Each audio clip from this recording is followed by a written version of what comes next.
This is LBC from Global, leading Britain's conversation with James O'Brien. 3 minutes after 10 is the time. Let's get the joke out of the way early. This is from Pete, and I quite like it, in Newcastle. He says, James, do you think Chris Philp had the same geography teacher as Dominic Raab? So I said we should be looking at the Chris Philp story. If you're not familiar with it, I think even by the standards of current Conservative ministers, even by the talent puddle seems too generous, doesn't it, when you look at some of the people that Rishi Sunak has promoted, but even by the standards, by the shallowness of the talent puddle from which ministerial appointments are made.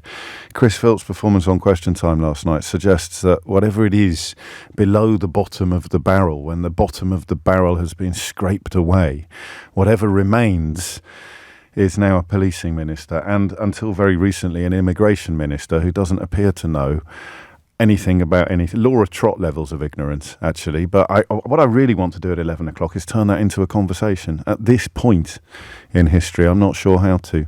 I am, however, pretty clear on how I'm going to turn news that shoplifting has hit a 20-year high into a conversation. That's the offences logged.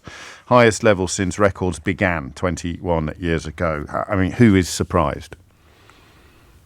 Yeah, precisely. You can almost hear the tumbleweed bouncing across the studio floor. 430,104 offences recorded in England and Wales alone, which is up 37% on the previous 12 months. And how many have not been recorded?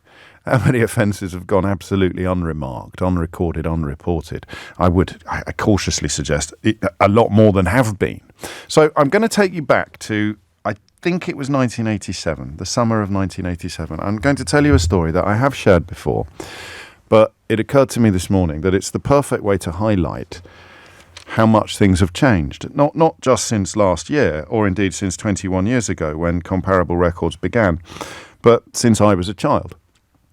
I'm going to tell you about what, even now, constitutes one of the worst days of my life. It's not up there with bereavement, obviously, or you know, life-changing events. But in the context of what it does to your tummy when you remember it, 37 years later, in some ways it still feels to me as if it were yesterday. So I grew up in a town called Kidderminster, which doesn't have a lot to recommend it. I can say that, you can't. It's like family, isn't it? It doesn't have a lot to recommend it, but it did, like most towns of similar size, used to have a proper town centre, around which in the summer holidays you could sort of wander. And if hopefully you'd hook up with a couple of mates, or you'd bump into somebody, or you'd arrange to meet outside our price.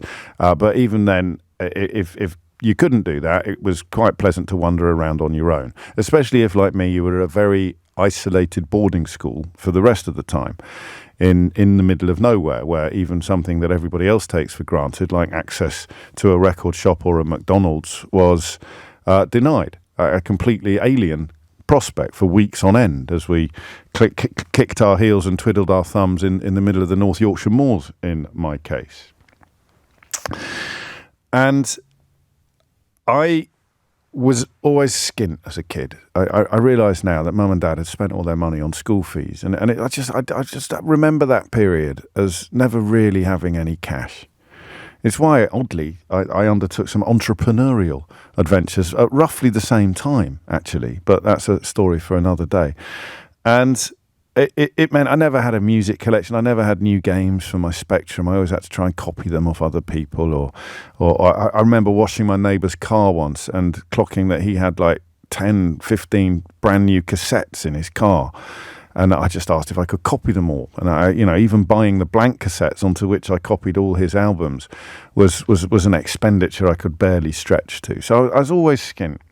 And I was a well-brought-up child who understood the difference between right and wrong. In fact, the event that I'm about to relate to you, I brought up in confession with a Catholic priest, so I carried around Catholic guilt. Like these days, you carry around a mobile phone. But for reasons I never really fully understood or established, and it didn't last very long, my local branch of Woolworths was keeping the vinyl in the sleeves on the record display. So do you remember when they'd have the whole top 40 would be on display in the shop, but the the sleeves were always empty. The vinyl was never in them. You'd take the sleeve to the counter, and the shop assistant would then get the record from behind the counter and put it in the sleeve. For some reason, Woolworths briefly kept the vinyl in the sleeves, and I stole some. I stole some. I went to Our Price and bought something from the 99p basket. I can't remember what. I think, oddly enough, it might have been the 12-inch version of When the Wind Blows by David Bowie, but we'd have to check the dates. And because I now had an LP-sized plastic bag, I went into Woolworths and I inserted into that bag, not one, not two, but about 5 LPs, which just about stuffed it to bursting point. And with my heart in my mouth and my blood pumping in full fight or flight fashion, I made my way out of Woolworths and carried on going about my business. So I think I went and got a sandwich in Marks and Spencer's, and popped down into Smith's to have a look at the Spectrum games that I couldn't afford. And as I got to the top of the escalator, or the bottom of the escalator, in the shopping precinct where Sounds Around record shop used to be, for anyone following this from the perspective of having grown up in Kidderminster or nearby, you know the one I mean. There was a hand on my shoulder, and it was a uniformed police officer who said something like, "Can we have a look in the bag, son?" And I just immediately said, I'm very sorry, I've stolen some records. And the reason I was at the bottom of the escalator was because Mum was about to pick me up on the roundabout. And she pulls up in her car, in her white Renault 5, and pulls up in her car and sees me in the clutches of, I think, if memory serves, I think 2 police officers, but there were 2 more at the top of the escalator, because that's when, obviously, I know it sounds odd, particularly given what we're about to talk about, but the 15-year-old me had prompted a proper police operation, so that there were police at the top of the escalator and police at the bottom, so that if I had decided to bolt or leg it, I wouldn't have had anywhere to go. It wasn't the Swan Centre, actually. No, that was a slightly different... well, no, you're right. It was the Swans. It was the other end of the Swan Centre from where the Swans were, wasn't it? Yeah, of course it was. Thank you for that. Someone knows. Thank you, Lee. Someone who knows his kiddie. So I got to the to the escalators, and the hand on the shoulder, and then Mum pulls up in the Renault, and she sees what's going on, and I say, "Can I just tell my mum what's happened, please?" And I don't think I was allowed to, in case she was my getaway driver, and I was going to jump into the back of her Renault 5 with my 5 stolen LPs from Woolworths, and she was going to hot-footed out of there like Starsky and Hutch. So I think a police officer went over, and I just remember my mum, obviously, can you imagine? Oh, God, this is awful. Can you imagine what it was like for her? Just for a moment, what it was like for her. 15 years old. Oh, dear. And I remember her plaintive cry reaching my burning ears. And she said something like, "You'll never be a lawyer now." And because at the time I had hopes of becoming a barrister, perhaps, or a lawyer, and we talked about it, and it was... And what happened next, I think that younger listeners will find almost impossible to believe. So 2 police officers put me in the back of their car, drove me to Kidderminster Police Station, and arrested me. I presume I would have been charged, wouldn't I? And I sat in a police interview room for what can't have been hours, but I was still there when my dad arrived, and my dad had been in Birmingham, so, you know, give or take, it's 40 minutes, really. So there must have been... So I was locked in a cell. I was locked in a cell. They took my shoelaces. Good God, I haven't thought about this in decades.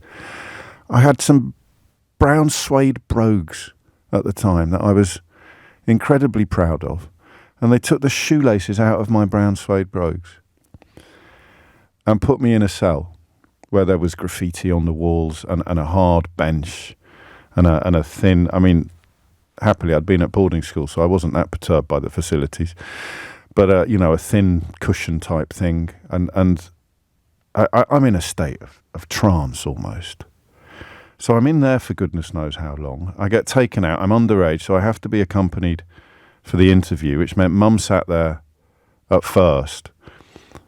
And then goodness knows how it could have taken so long. But then my dad arrived and Mum and Dad swapped seats. And I will never forget till my dying day. That's a bit hyperbole because, as I say, I haven't thought about it in a long time. But Dad came in. He still had his briefcase with him. He'd come straight from the office. And Dad just said, "Thanks a lot, son." Even now, you can probably tell from my voice. I lost him in 2012, which is probably part of this. But even now, I feel crushed telling you that. Crushed. Thanks a lot, son. And then, obviously, I signed my statement. It was all recorded. I went through the details. I confessed to everything. I didn't have an Aladdin's cave at home or anything like that. And Dad drove me home. And I spent the rest of the summer holiday waiting to hear whether or not whether the case was going to be progressed, whether or not I was going to go to court, be prosecuted is the technical term, isn't it? Whether or not I was going to be prosecuted as a 15-year-old boy. And I remember taking the call from the station about a week or two before I was due to go back to school, and they told me that I was getting something called, I think, a conditional discharge. And I wasn't going to be. And I had to go into the police station to get it, again with my dad, and sit down with an inspector and get what do they call it? Read the rule book. And I remember saying on the phone, making me laugh with your messages, could we have a confession of a crime every day, please, James? I remember saying on the phone when they rang me to tell me that I had to come in for a conditional discharge. Do you remember the words I said? I said, I'm terribly sorry, sir. Does that mean that it's all over now? And he said, yes, it is. This is the end of the process. There won't, because I'd spent the whole summer in a state of absolute turmoil. And I've never stolen anything since, except the kids' biscuits. And that was in 1987 in the United Kingdom, in a country where now we routinely hear about people walking into shops with a sense of complete impunity, filling their boots with all manner of goods, including things like butter these days, and waltzing straight back out again without any fear whatsoever of being collared, punished, or curtailed in any way at all. And I just want today to work out what's changed and why. It's not a case of in my day-itis. It's not a plaintive call for nostalgic recollection. It's just incredible to reflect that we have essentially the same police service. We have the same laws. We have the same relationship between right and wrong. We speak the same language. We go to the same schools. And yet, that was among the most terrifying experiences of my life, and the most formative, and a word that's been used quite a lot in the news this week. It was a caution I got, not a conditional discharge, sorry. It was a caution, a police caution. So you have to be in court to get a conditional discharge. It was a police caution. And that was, even now, there were moments in telling you that story there where my blood ran cold, particularly, as I'm sure you could tell the bit, when my dad came into the room. And that's just mad when you look at what would happen today. There's a first-person account in the Times today from a fellow who runs a hardware store on East Road in Cambridge. For every item stolen from our store, we need to sell, on average, 12 of those same items simply to get it back. I'll share more details of that with you in a minute. But there's a gang of 12 people who specialise in stealing power tools. This fellow has got a map of where the stolen goods have been taken, and they can sort of almost work out where the gang is going. The police have got their addresses and do nothing. I'm not blaming the police, not to start with, because no one's joined the police service to stand idly by when crimes are being committed. But what on earth has changed? How has this changed? How have we changed from a country in which a 15-year-old boy could have his wits scared out of him by an arrest and a process of law and order for the relatively low-level crime of nicking 5 LP records from Woolworths, to a place where shoplifting has become so endemic and so ordinary that the idea of anybody getting into trouble for it at all has suddenly become almost unthinkable. Hit the numbers now. You will get through. All right. I don't want your stories. I don't want to sound ungrateful. I want answers to the question of how this has happened. What has changed? Give me a jigsaw piece and we'll put them all together to get a picture of how we could have changed. Admittedly, in quite a long period of time. It's made me feel quite old reflecting upon that. But still, in the course of my lifetime, things have gone, unrecognisably wrong. And I want to work out why. 0345 6060 973 is the number you need. All right? How have things gone so utterly and completely wrong when, for good or for ill, the system used to work like a charm? It's 10:20. James O'Brien on LBC. 22 minutes after 10 is the time. And it is a profound and probably lasting change that we are detailing, or at least seeking to describe this morning. And there will be a million different answers to the questions of how things have changed so completely and almost entirely for the worse. But I want to assemble them, and I need your help in doing so. How have we gone from a place where a kid caught shoplifting could have the fear of God put into him by a police service to a place where people who are shoplifting have next to no fear at all of being caught, never mind being punished? It's 22 minutes after 10 and you are listening to James O'Brien on LBC. Vinny's been in touch to say you should have gone down for that, James. I always knew that you were a wrong-un. Also on the programme today, just while we wait to get the calls up, we'll be, there's quite a few things to look at. I've got a very nice unhinged headline for you. You'll never guess whose house is on the market, with a rather curious marketing campaign. And just 40% of children report feeling safe at school. Let's start with Simon in Kingston. What's changed, Simon? Well, some things have changed and some things haven't. Back in the 80s, I was going out with a girl who lived in Clapham, and there were kids around there who were just rife. They knew they couldn't be done by the police, so they would just steal. Back in those days, they used to steal sort of stereos out of cars a lot when they were sort of interchangeable. And also, they used to break into houses. They used to kick the doors wide open. A gang of kids, sort of 6-8 kids, would go in, rush the house, steal loads of stuff, and then rush out again. We all had 30... 40 arrests against each of their names. Just to remind you that we're talking about shoplifting, and the fact that there are now 430,104 offences that we know about, compared to a relatively tiny number 21 years ago, and compared to 37 years ago, where even if you were a teenage boy getting caught doing it, you would feel the full force of the law come down upon you. So if I just steer you back into the conversation that we're actually having. Accepted, right. So anyway, my point, that first point was just to say it had been going on beforehand. The difference, I think, nowadays is social media. Yeah, go on. Yeah, but social media has allowed everybody, and unfortunately, my son, we took my son to the shops the other day because he'd been caught stealing. Oh, so we took him back to the shop.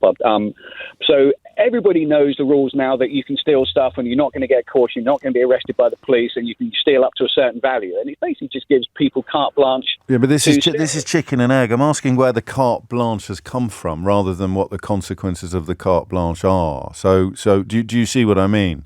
Yeah, I think it's the police were just too busy, and they're just saying we haven't got time to deal with these petty crimes, and we're just going to write them off. And by writing them off, it just means then do we know what the numbers are for beat officer, if you like, versus population? The per capita policing figures? Because we know 10,000 got lost during austerity, and they claim that 10,000 more have been signed up. It just feels as if they had time to deal with shoplifting, and you're suggesting that now they don't. And that might not be down to numbers. That might be down to cuts in all the other areas, like mental health provision, that police now find themselves having to paper over. I don't know. We don't know. We need a police officer to tell us, really. Indeed. But I feel also that police, back in the day, you didn't have such a huge terrorism site. So maybe, I wouldn't be surprised if Mate, this was the heyday of the IRA. The Birmingham pub bombings had taken place just up the road from where I'm describing. And a few years before, the paperboy, it's not a terrorism offence, but the paperboy Cole Bridgewater had been murdered. So I'm afraid your spectacles are a bit rose-tinted on that one. What happened when you took your lad back to the shop, just out of interest? Right, so he got caught by camera, and then because he was in his school uniform, the shop contacted the school. So we then got contact about the school. So what we did, we took my son, my ex-wife and myself. We took my son down to the shop in whatever it was. I won't say where it is. No, go on. And we basically dragged him before the shop manager and made him apologise. We made him write a letter first of all. So he had a letter with him. So he handed it over. How old is he? He's 16. He's just 16. And do you think this worked? Yes, I think by us being there, as you said, that shame of involving his parents, etc. Hopefully, will make some difference. And was this plan formed in conjunction with the school? Was this a sort of double? No. This was us. This was us that just did it on our own. The school wanted to suspend him, but they seemed to think it'd been sort of multiple occasions, whereas the shop said it wasn't. So we ended up having a discussion with the school. But the whole point was to shame him in front of the. And the police aren't involved at all. Not at all. Not even a whisper. Isn't that interesting? But it was under £10. Just out of curiosity, Simon, what did he nick? The sandwiches and a fizzy drink. The usual sort of rubbish stuff. Just why would I pay for it? I don't keep my money in my pocket. Thank you, Simon. Dave's in Caterham. Dave, what's changed? Well, I was a police officer from late 90s. I'll tell you what, I'll be a Ray Liotta today, Dave. If the copper that arrested me rings in, not that he'd have any way of remembering or knowing who I was at the time, but some of the details of that tale might have rung a few bells. He'll be straight on the Ray Liotta roster. Go on. Sorry to interrupt. You were in the force. That's all right. And the policing now, you picked up on it, and I don't think you realised. When I joined the job, it was a police force. It's now referred to as a police service. Yeah, I did realise that, and I kind of hoped that no one would do what you're about to do. So explain to me how that changing semantics means that you don't get arrested for shoplifting anymore. Because we're now seen by the politicians. That's all when it started to become a real political football. So what are they doing instead then? So you're all sitting around now going, God, I wish we were out catching shoplifters, but we can't because we're called a police service now, not a police force. Well, they're stuck with so much paperwork, even with but that's got nothing to do with what the word is, has it, with force or service? It is, because we're now having to record everything that we do, so the service is proven. So we can prove that we are providing the service. Yeah, but you need to record everything that you do because we're talking about an era when people were routinely pushed downstairs. Well, unfortunately... 430,104 offences, up 37% on last year. And guess what it was called last year, Dave? What's that? The police service.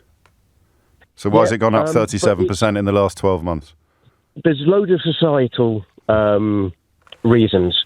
The cost of living and all stuff like this, that comes into it, obviously. I really have a concentration on the police because of my history.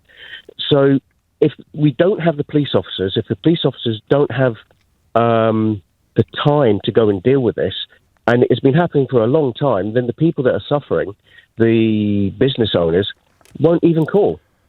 Which is why the 430,104 offences quite possibly doesn't even touch the side of the reality. With respect, Dave, and with gratitude for your service, the redefining of a police force into a police service has absolutely nothing whatsoever to do with the number of shoplifting offences going unremarked and unsolved, if that's even a word, or unpunished. 10:30 is the time. Amelia Cox has the headline. James O'Brien on LBC. It is 10:33. You are listening to James O'Brien on LBC. I don't know.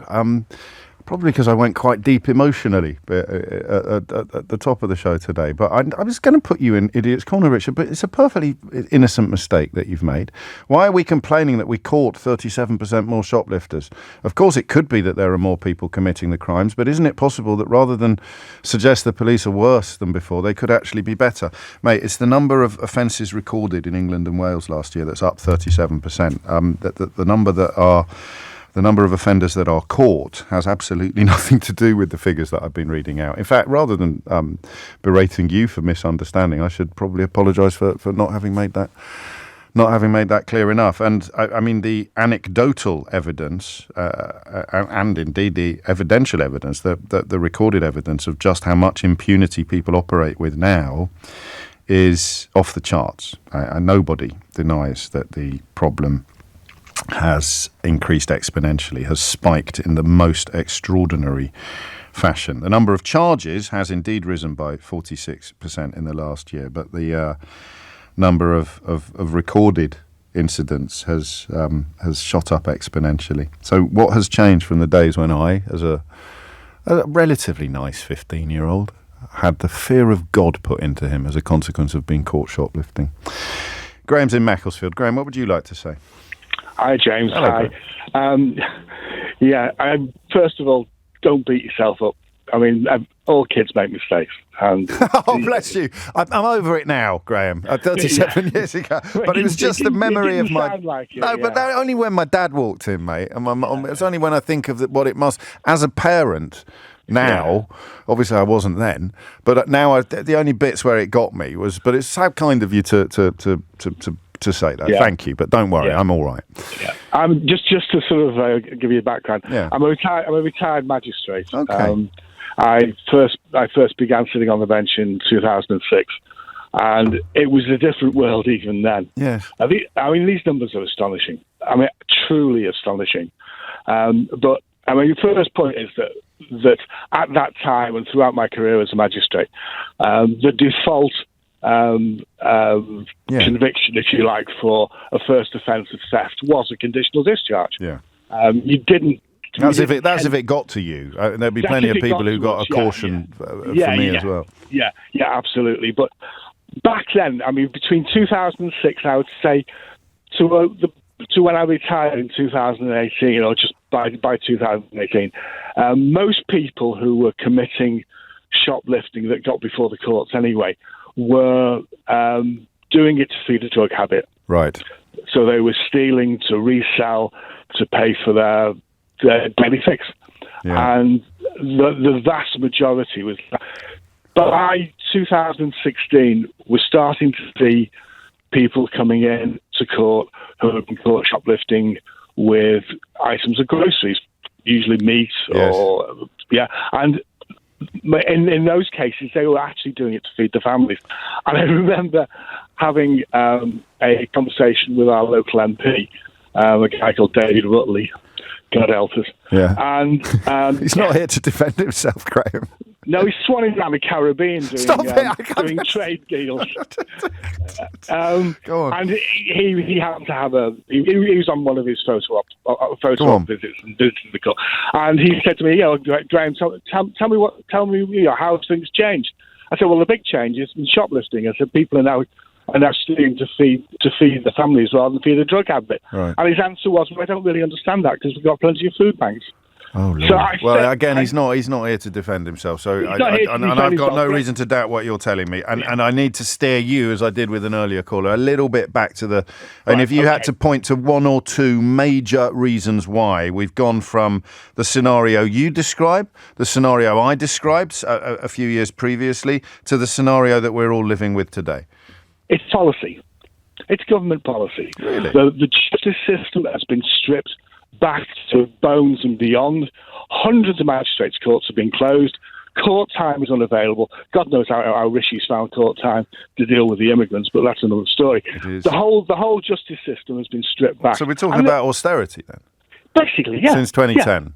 Yeah. The police numbers and court systems. I saw the secret barrister tweeting the other day about a case he's got that isn't going to come to court for years. And I think it was a rape case, but he was making the same point you were making about these special Rwandan court. So we shouldn't. I mean, in fact, in a way, it's naive to sit here slapping our foreheads going, what the heck has happened? It's actually quite straightforward. The system that I described, I could easily have ended up in court back in 1987. I could have ended up in front of somebody like you, but I won't.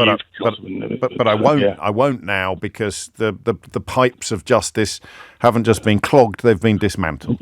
They've been dismantled, yeah. And so what's happened is that the government has effectively transferred the responsibility to ordinary people, to shoplift. To what we just heard, to the dad in Kingston, to Simon in Kingston, trotting his 16-year-old son back to the shop, or the shopkeeper taking the CCTV to the school and not bothering with getting the police involved. Graham, thank you. I'm cracking on only because there's a lot of calls, but that's really significant. I think it is, and listen, one retired magistrate does not a summer make, but he knows what he's talking about, and that, I mean, it may have been bleeding obvious to you all along, but actually wondering what's gone wrong with the framework is possibly a luxury we don't get to enjoy in this country at this time, because the framework isn't there. So it's not a question of what's happened. We used to turn that knob and then the water would come out of that pipe. But actually the pipes aren't there anymore. So you can turn that knob, but if you're expecting anything to happen, then I've got a bridge to sell you. Mike's in Preston. Mike, what would you like to say? Hi, morning, James. Hello, Mike. Hi. I've owned a convenience store in Preston since 2002. Okay. Back in the day, we had a local NIC, which we no longer have. Everything's been centralised into one NIC in Preston. And we had 3 community support officers committed to our area and a beat bobby. So if we had a problem, I could have somebody at the store within an hour.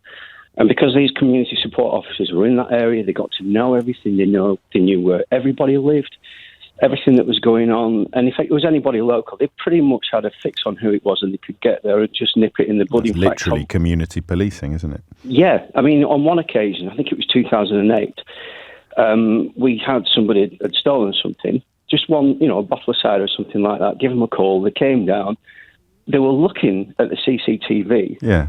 Their officer was there, and he phoned it through. Oh, we know this guy. He said, oh, we've actually got him in the nick for something else. We'll throw this at him at the same time. Yeah. Now, at the moment... So this is only 20 years ago?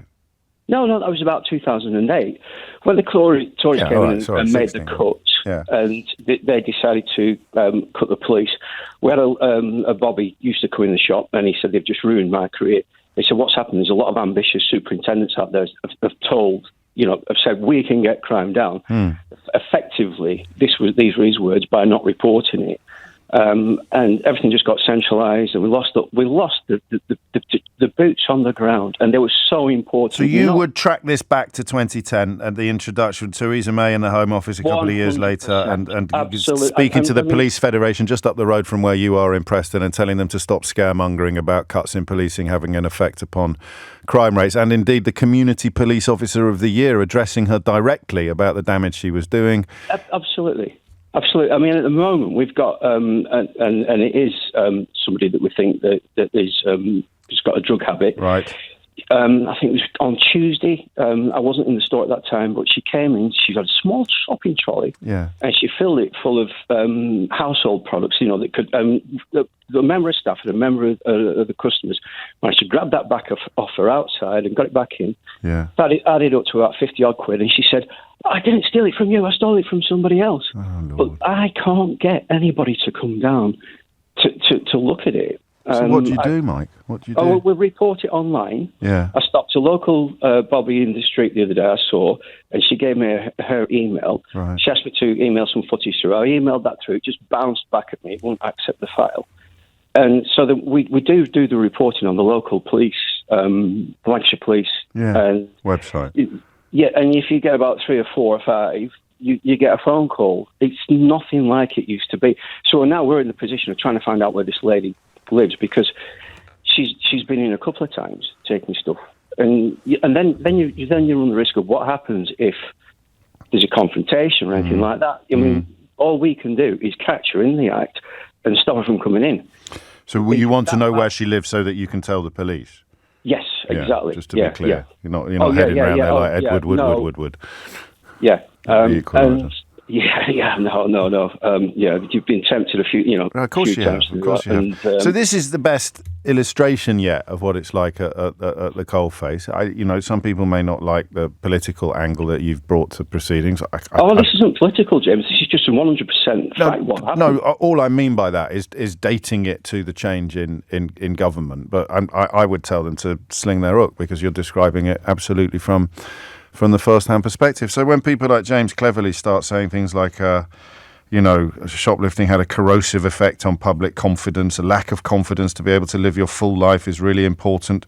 So when people see videos of shops being robbed, it has a corrosive effect. We have to deal with it. He is once again describing problems for which his party bears a huge amount of responsibility. Yeah, well, we've got the fruit of their actions, haven't we? We're seeing it, and it's these community support officers. It wasn't just helping us with shoplifting; it was drugs, people selling drugs in the area and stuff like that. I don't want to go off piece for you. No, you're not going off piece, because in fact, I'm going to dig out that speech from the. It was the Community Police Officer of the Year speaking at a Police Federation conference when. I used to play it a lot, I think, before Brexit, when we could talk about other things. But you're not going off piece, because he would have known people. And if it was me, he'd know my mum and dad. So if you'd said that Jim O'Brien's lad from number 97 was nicking, so he got away, he'd come round and knock on our door and have a word and say, your boy's been nicking from Mike's shop. That's what community policing sounds like, right?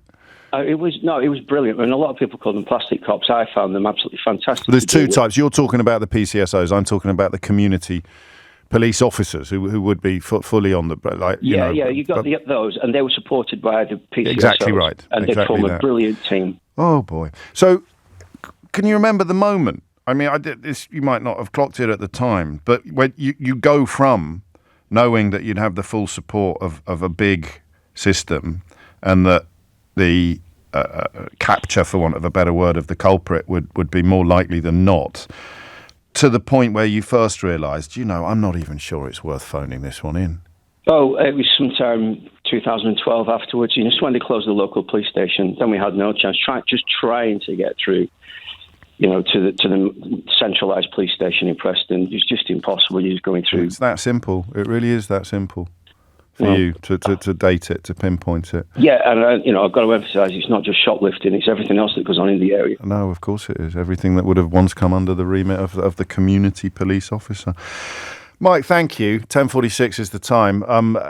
Lynn's in a similar field, although she manages a charity shop rather than a convenience store. She says, we don't call the police anymore, James, for thefts or for antisocial behaviour, because they won't come. I've had to stop caring so much because it eats you up to put something nice on the shop floor and then to see it missing without a sale. That's a beautiful turn of phrase you got there, Lynn, because that you're talking about your mental health. It eats you up. You could, and if you've got the added dimension of knowing that it's eating into your income, it's the wages you pay, it's your own income, like it is for Mike. Lynn, you're a wonderful person, but you don't. If the stuff that gets nicked doesn't essentially come out of your own pocket, it just deprives the people that you're trying to fundraise for of help. But both of those things are going to take a huge toll on you if you let them, and sometimes, of course, you don't have any choice about letting them. So it's a good thing in a way that you've managed to care less about theft. So many different dimensions to this. I thought there would be, but I think I may have underestimated just how many. James O'Brien on LBC.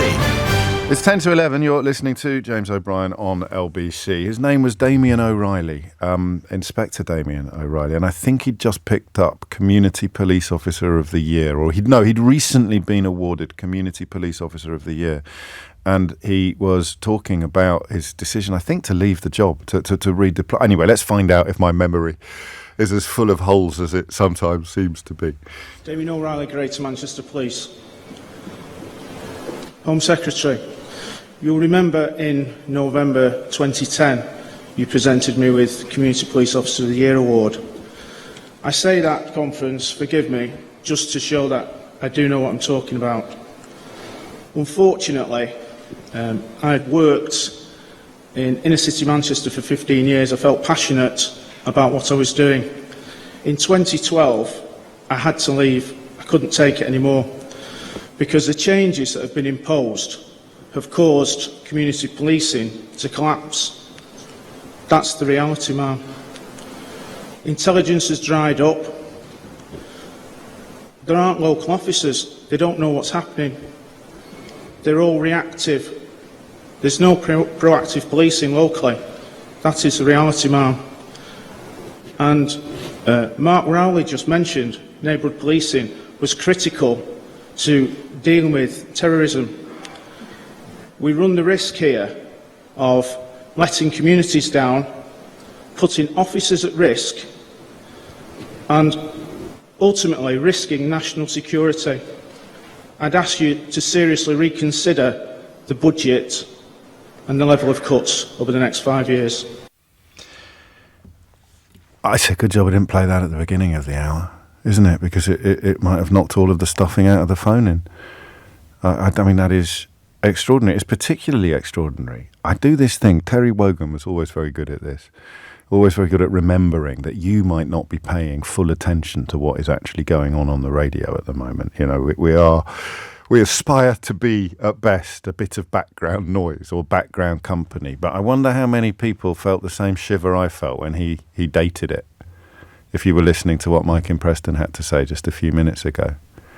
I may even remind you of what Mike in Preston had to say just a couple of minutes ago, because it tallies so completely with what Inspector Damien O'Reilly just said and makes such a mockery of Theresa May's Tory successor in the Home Office, James Cleverly, wringing his hands and clutching his pearls and making all the right noises about people seeing videos of shops being robbed. The argument that it's not a direct consequence of policies introduced by his own governments becomes almost impossible to sustain. So you just heard Damien O'Reilly talk about having to leave the job in 2012 because the cuts and the changes to the way the job is done were robbing him of the ability to do his duty. And literally the previous call was Mike in Preston, but previous call but one maybe? Well, no, the previous call I think was Mike in Preston, who runs a convenience store just down the road from where Damien O'Reilly used to do his job as a former community police officer of the year. So what happened between 2010 and 2012? Yeah, and here is Mike in Preston. This is the shiver moment. To the point where you first realised, I'm not even sure it's worth phoning this one in. Oh, it was sometime 2012 afterwards. Just when they closed the local police station, then we had no chance. Trying to get through, to the centralised police station in Preston. It's just impossible. You're just going through. It's that simple. It really is that simple. It really is that simple. I mean, it probably isn't. Can't trust that fella on the radio, honestly. But a bit mad, right? That happened in because I didn't remember what exactly was in that clip from Damien O'Reilly's contribution. And I'll tell you something else that'll send a shiver down your spine. The Manchester Arena terrorist was in the neighbouring patch, the neighbouring beat to the one that Damien O'Reilly used to pound. And the argument that if someone was demonstrating signs of potential criminality or just seemed to be dodgy or something that would concern a local police officer, that would have been. That's why he talked about national security. Don't miss that point. We're talking about shoplifting. That's why he talked about national security. If something appeared to be fermenting on your patch, you would try to be across it. And it was on the neighbouring patch that the Manchester, the man, I use the word advisedly, the creature that went on to bomb the Manchester Arena at that Ariana Grande concert was at the time on the neighbouring patch from where the community officers, under the analysis of the former community officer of the year, were being removed and prevented from doing their jobs. So what did you expect, you might say, if you had the opportunity to interview Theresa May? Back to the phones. Sam's in Basildon. Sam, what would you like to say? Yeah, it was coming back to the statistics you had in relation to how many shoplifters that are going on now.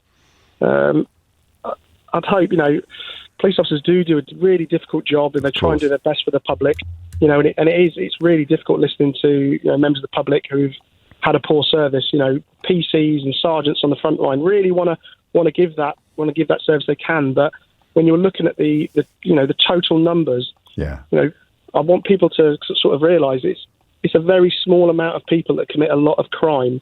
And sadly, I've been witness to this for tens of years now. It's the same names, it's the same faces doing the same things. And sadly, when you're looking at sentencing, it's very difficult. You want to get to the crux of why people do commit crime. What can you do to help them? What interventions can you put in place? Where is the help and support locally to prevent this from happening? But some people are so entrenched that it's just a repetitive circle for them. And but I think, with respect, that as you say, you've been doing it for tens of years. That would not explain the exponential increase, would it? If it's the same people doing the same thing that they've been doing in the same ways for years, we wouldn't be watching an explosion in the actual events that are under discussion today.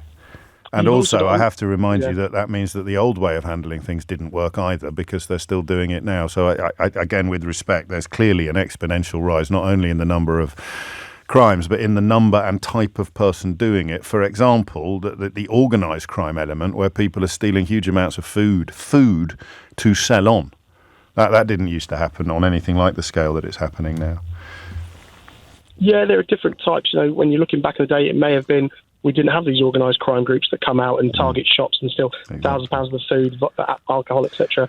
But you do also get types of people who move away from, say, burglaries and realise, actually, there's more money in this, and it's safer. It's safer work. Exactly. That rings true. There's less sentence as well. There's less sentence at the end of it, but it is a really difficult job. You see the same offenders coming in and out, and you're looking at the sentencing. The sentencing is, suspended sentence, a short sentence, and then you have things like the early release. But again, I don't want to sound repetitive, but that was always the case. It's odd, isn't it? It's the people who aren't getting close to the justice system that seem to be the growth area.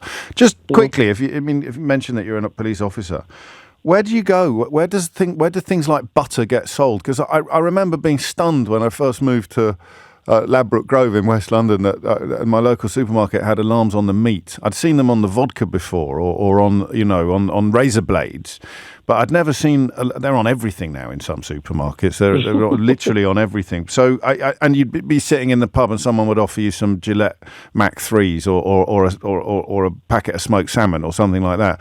But now they're stealing everything. Where do you buy stolen butter? No doubt that sort of thing still happens. People will have their favourite place where they'll have handlers who they'll go to regularly and sell items like this. And then someone goes door to door with it? So, or because there's no margin, is there? The dynamics are different from normal capitalism, because I've got no overheads apart from whatever it is I pay the thief, which will be tuppence halfpenny, and then I sell it to you for £2. That's a £1.50 profit straight away on a slab of butter, which is more than any supermarket could ever take. But do they go door to door with a chill bag, or do I go to a sort of illegal shop? Do you know? You might not know. I'm just intrigued. I've never come across somebody going door to door selling it. No. Well, I may add that it's 11 o'clock already, but I meant to ask that, but I think I got a bit carried away. I may have been a bit short with the first two callers as well, for which I apologise, because I got a bit taken by surprise by how emotional I got when I remembered how crushing it was to let mum and dad down in such a spectacular fashion, and that must be part of it. That must. But I don't know. What that 16-year-old lad Simon talked about. He probably feels like I felt about it, but it's a different world, isn't it, that people like Sam have to police. Although I have to say, the text that just came in now saying, "Don't be too hard on yourself," says Daryl. At least you didn't get Rwanda mixed up with the Congo, on which more shortly. James O'Brien on LBC. It's 4 minutes after 11 and you're listening to James O'Brien on LBC. This will be the politics hour, both domestic and international, I think, although the last hour became pretty... that was pretty notable, wasn't it? That pinpointing of dates. And remember who was Prime Minister in 2012 when the mad rush towards shoplifting, hitting its highest level in at least 20 years, began. It was David Cameron, who gets rewarded by Rishi Sunak with both a seat in the House of Lords and a job as Foreign Secretary. So corrupt is the ecosystem in which these people flourish. But and we're going to have a look at a couple of other political issues this hour as well. We'll catch up with our Scottish editor Gina Davidson on what on earth is going on in the Scottish Parliament, with Humza Yousaf apparently undertaking an extraordinary act of self-sabotage. And there was a caller on Nick earlier today, I don't know if you heard it, drawing attention to an interview on Hard Talk, which is the BBC World Service's interview programme, pointing out, or rather, I think one of the senior people from the United Nations Supreme Court pointing out a misunderstanding in how some of the media, myself included, LBC included, have covered that finding about genocide and plausibility in The Hague. So I want to clear that up as well, because if you cover the Middle East, if you cover the situation in Israel and Gaza with an absolute commitment to objectivity and facts, then the single most important thing you have to do is clarify and correct whenever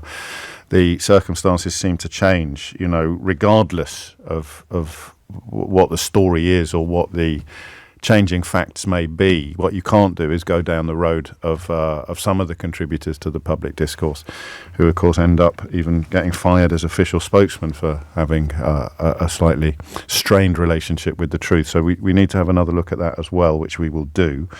And also catch up with the developing story on the mass graves that have been found in the grounds of 2 hospitals in Gaza, 6 minutes after 11. So all that to come this hour. I'm going to begin, as is becoming traditional, or at least I've done it for 2 or 3 days running now, with a joke that you have sent in at the top of a topic, which is much funnier than anything I can come up with. Alan Jones has already used WhatsApp to send this message to the studio.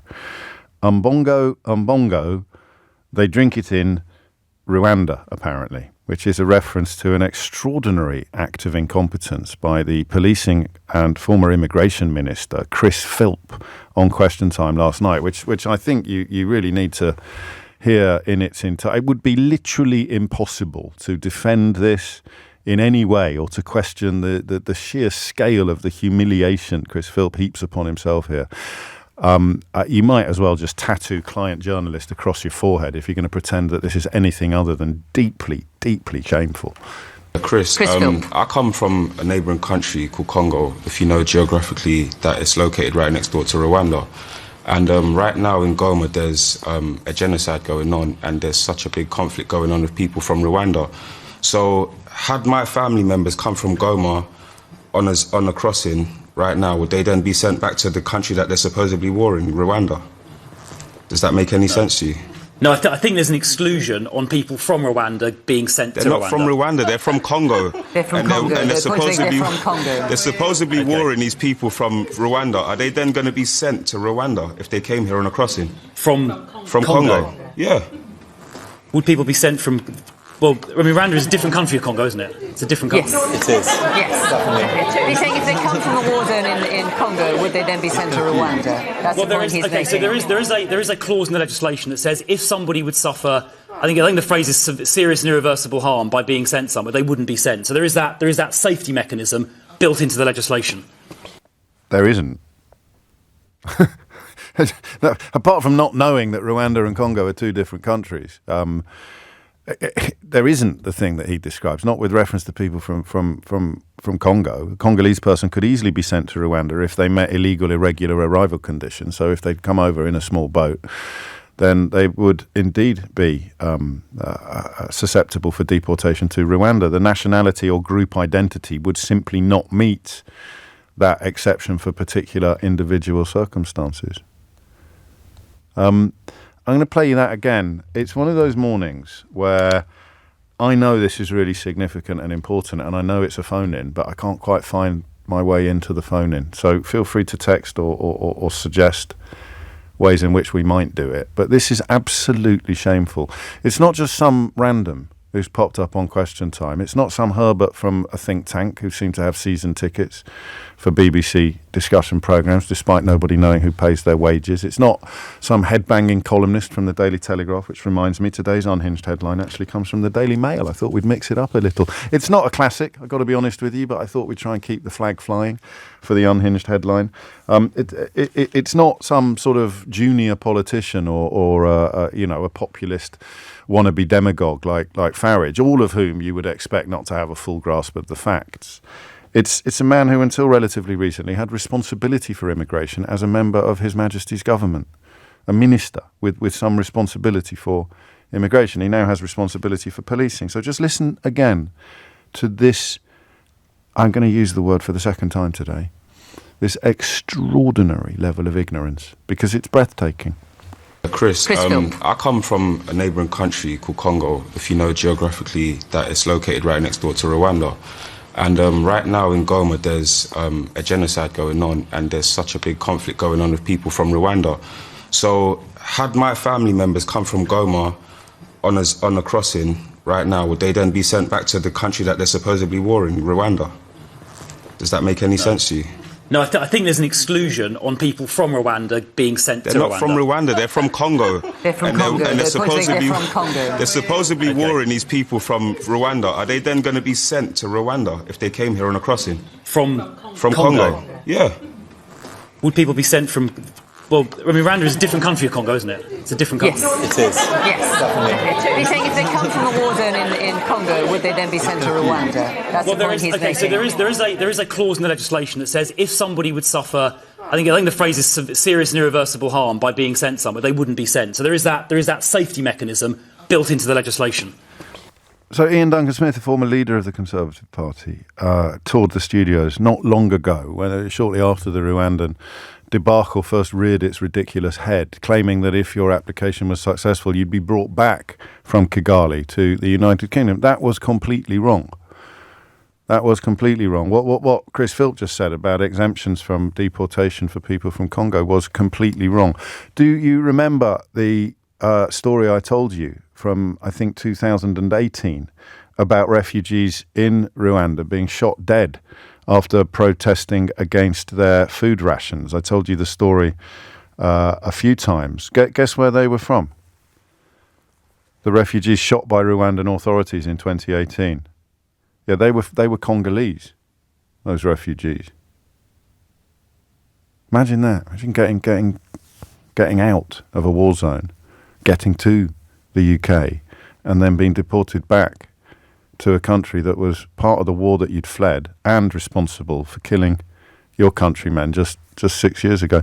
There's a reason why they have to pass laws to claim that Rwanda is safe when it isn't. I think the biggest red herring I've heard in the context of this policy is the observation that the United Nations send some refugees to Rwanda as well. Those are people who either stay in Libya or go to Rwanda. So the United Nations takes the view that putting them in Rwanda is preferable to leaving them in Libya.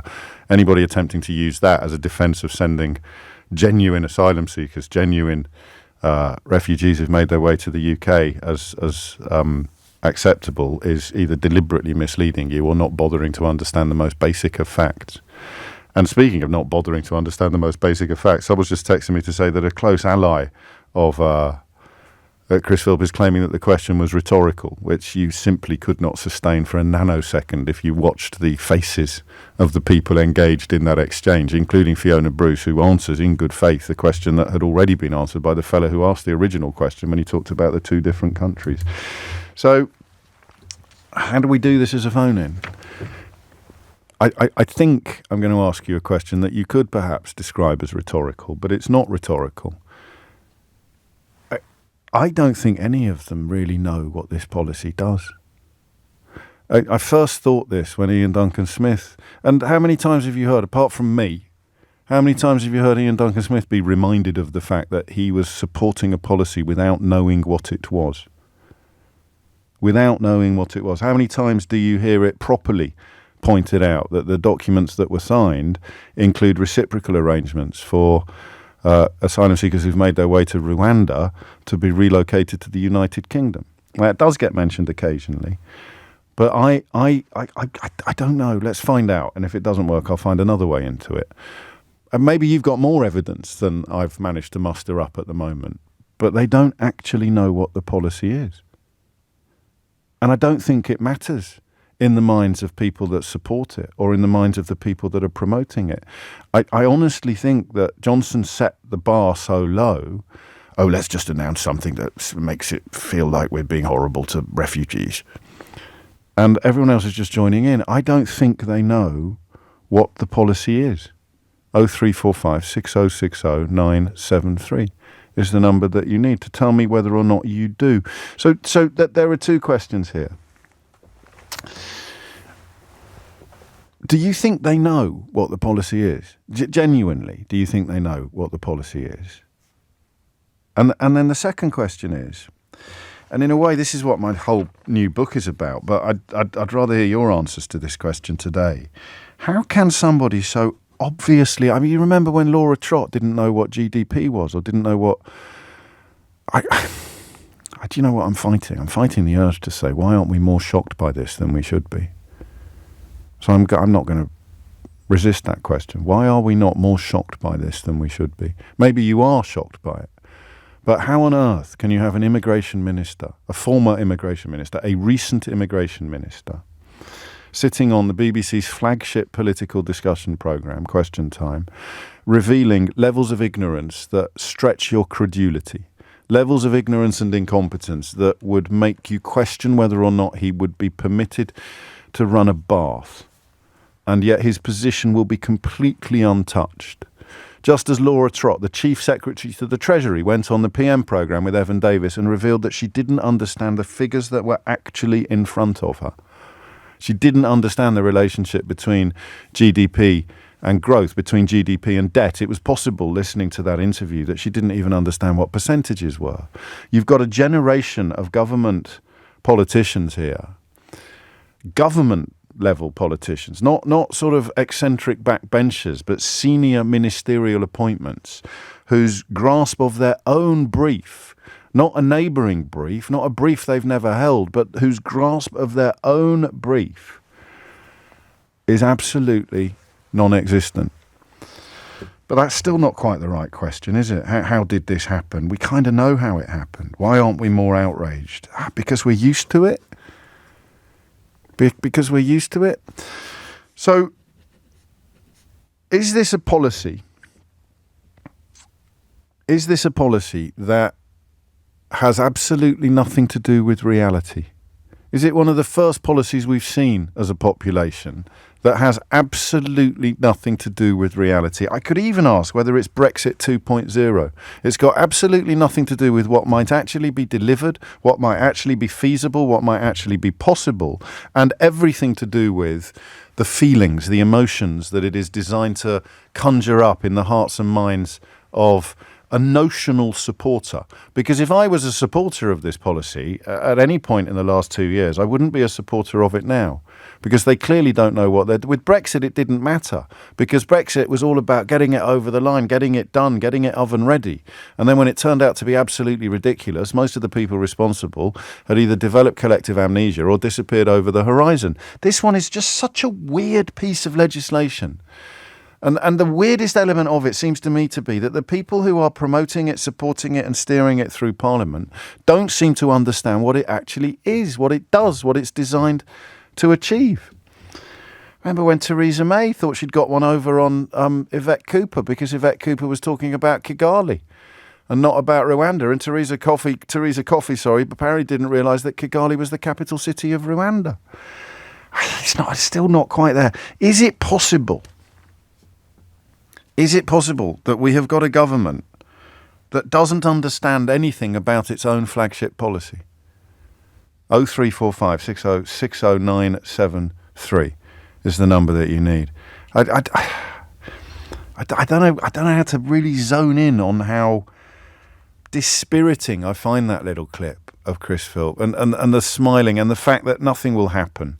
He'll move on. He'll probably get a slap on the back from his mates. What is the... All right, let's do it like this then. How can someone like that end up on Question Time? What is the level of entitlement and delusion about your own abilities that you need to think, yeah, I'll go on Question Time, I'll answer all the questions about Rwanda? Is it the same country as Congo?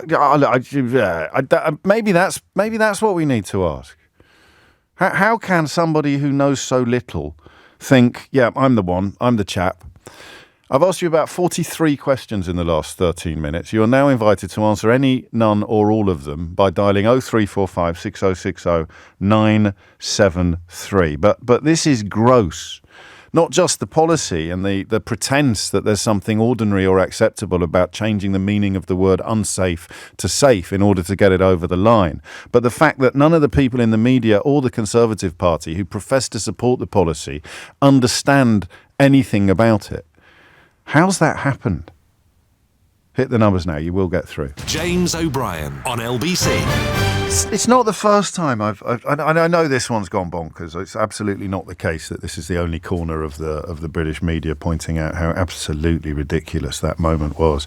I don't know if you've seen the photographs. If you follow me on Twitter, there's an extraordinary shot of the Question Time audience at the moment where Chris Philp's trousers fell down, and the face palming of one of the people with the absolute. I mean, someone has tweeted that it should be in the National Gallery.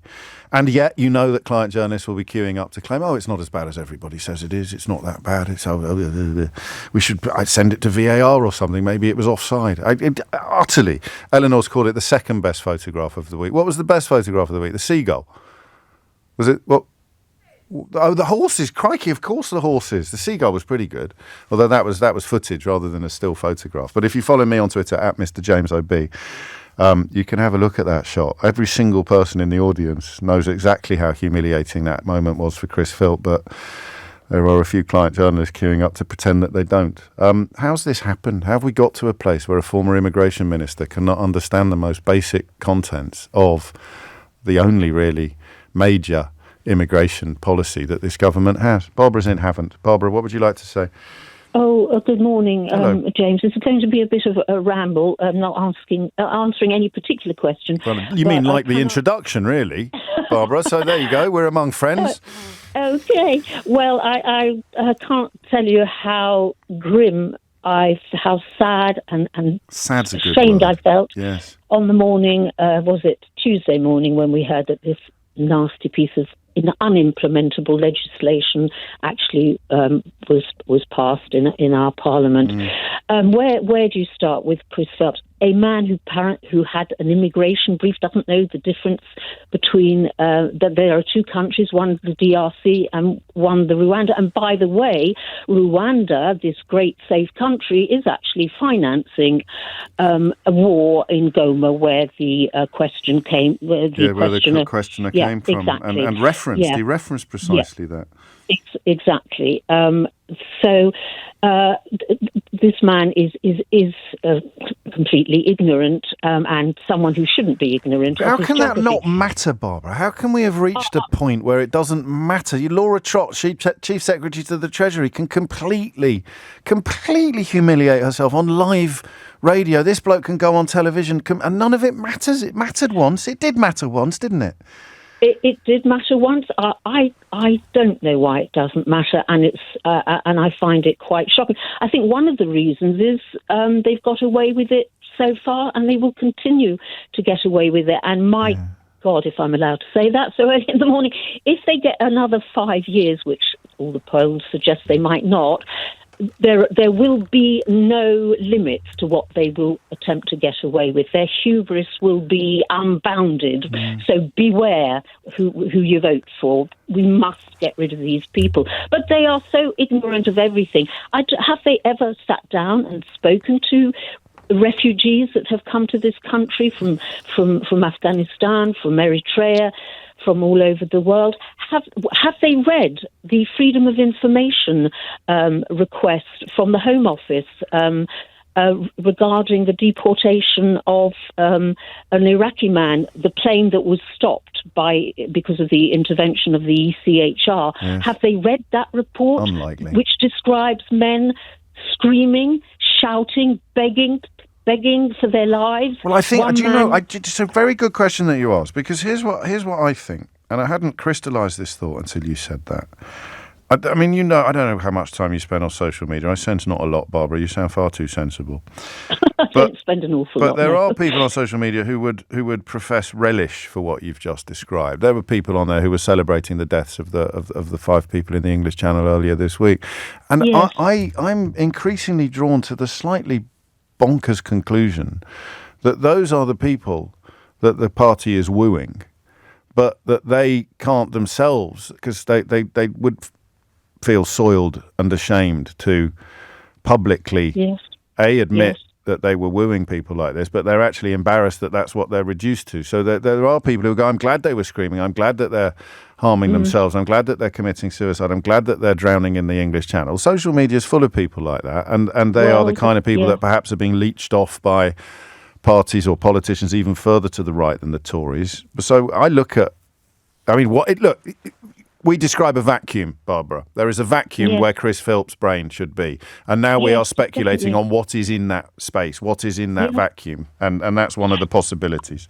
I guess that the whole Rwanda thing is an attempt to gain votes, but it is so sinister, because if that's what responsible government looks like, appealing to the very base. The worst of the worst. You can have sensible conversations. You can be opposed to accepting refugees, but the kind of people who actually celebrate misery and celebrate heartache and heartbreak and death, I don't know. It's just one of the consequences you have when you have vacuums created in politics, is that you have no control whatsoever over what moves into the space available. Thank you, Barbara. There is a growing sense of crisis in Scotland, as you may be aware. Humza Yousaf, the First Minister, has pulled out of a scheduled public appearance today. We'll catch up with what is going on there, or at least what we think might be going on there, with Gina Davidson, LBC's political editor in Scotland, shortly after the very latest news. After that, Barbara and I both managing to have what I hope was a cogent and engaging conversation, despite somewhat lacking focus on anything other than Chris Philp's humiliation on Question Time last night. A minister who until recently had responsibility for immigration, revealing levels of ignorance with regard to his government's flagship immigration legislation that would, in normal circumstances, would it have been a resignation issue? I don't think anyone's ever resigned over something that happened on Question Time, have they? Well, one of the fellows from Farage's party was doing an interview the other day and talked about how he'd have been happy to watch people drown. He'd have been happy to watch Ben Habib, his name is. I see that he's put up some sort of clip claiming that was completely misrepresented. Unfortunately for him, we've all watched it. We've all heard the words come out of his mouth. It's like a sort of Harry Enfield sketch or something out of Little Britain. When until you remember that we're living in a country where the government can change the word safe or unsafe to mean safe. So, I mean, who can blame a fella from Farage's outfit for popping up and saying, when I said that I would be perfectly comfortable to watch refugees drown, I didn't mean that I would actually be perfectly comfortable watching refugees drown. You can't really criticise him for that when the actual government is saying, well, obviously, when the official investigators concluded that this country was unsafe, they actually meant it was safe, and we're going to pass a law to prove it. And that is the backdrop, perhaps, against which somebody like Chris Philp can rise to high office and humiliate himself on national television without any consequences or repercussions. Except this. This is it. This is the consequence. This is the repercussion. Here is Amelia Cox with your headlines. James O'Brien on LBC. It is 11:33. Was it Ben or Chris? Someone suggested Ken Clarke may have got sacked for something that he said on Question Time with regard to Theresa May's nonsense, which of course probably still gets recycled by client journalists, about a fellow who avoided deportation because he had a cat. Ken Clarke pointing out that was a load of complete nonsense. And I know he got into trouble for that. That great paragon of virtue, our current Foreign Secretary David Cameron was Prime Minister at the time. But I don't know that it was. I need to check my notes to see whether or not it was indeed a Question Time moment. I'm only asking whether Question Time, anyone's ever said anything on Question Time, a politician has ever done anything on Question Time that subsequently got them sacked. Because if it was ever going to happen, it should really have happened last night with Chris Philp. But what's the likelihood of Rishi Sunak sacking someone for being rubbish and not knowing their brief and supporting the Rwanda bill despite not understanding what's in it? He'd have to sack the entire cabinet. But from Westminster to Holyrood, or at least to Scotland, where Humza Yousaf has pulled out of a scheduled public appearance amid growing crisis in his leadership. You're probably across most of the facts. Gina Davidson, LBC's political editor in Scotland, certainly is, and has been explaining the detail on this radio station pretty much since it happened. And what happened was that he essentially detached the SNP from the Greens in coalition, and appears to have been taken by surprise by what has happened subsequently, Gina. That's the bit I don't get. How can he be surprised by this? Well, I think, James, he was not expecting the ferocity of their response to this. The Greens have worked in coalition in this cooperation agreement known as the Butte House Agreement since 2021. It all seems to have been reasonably amicable. There have been tensions growing in both parties amongst the membership about it. And, there were questions about how long it might last, if it would run until 2026. But there was certainly no indication until yesterday that Humza Yousaf had decided to terminate this arrangement.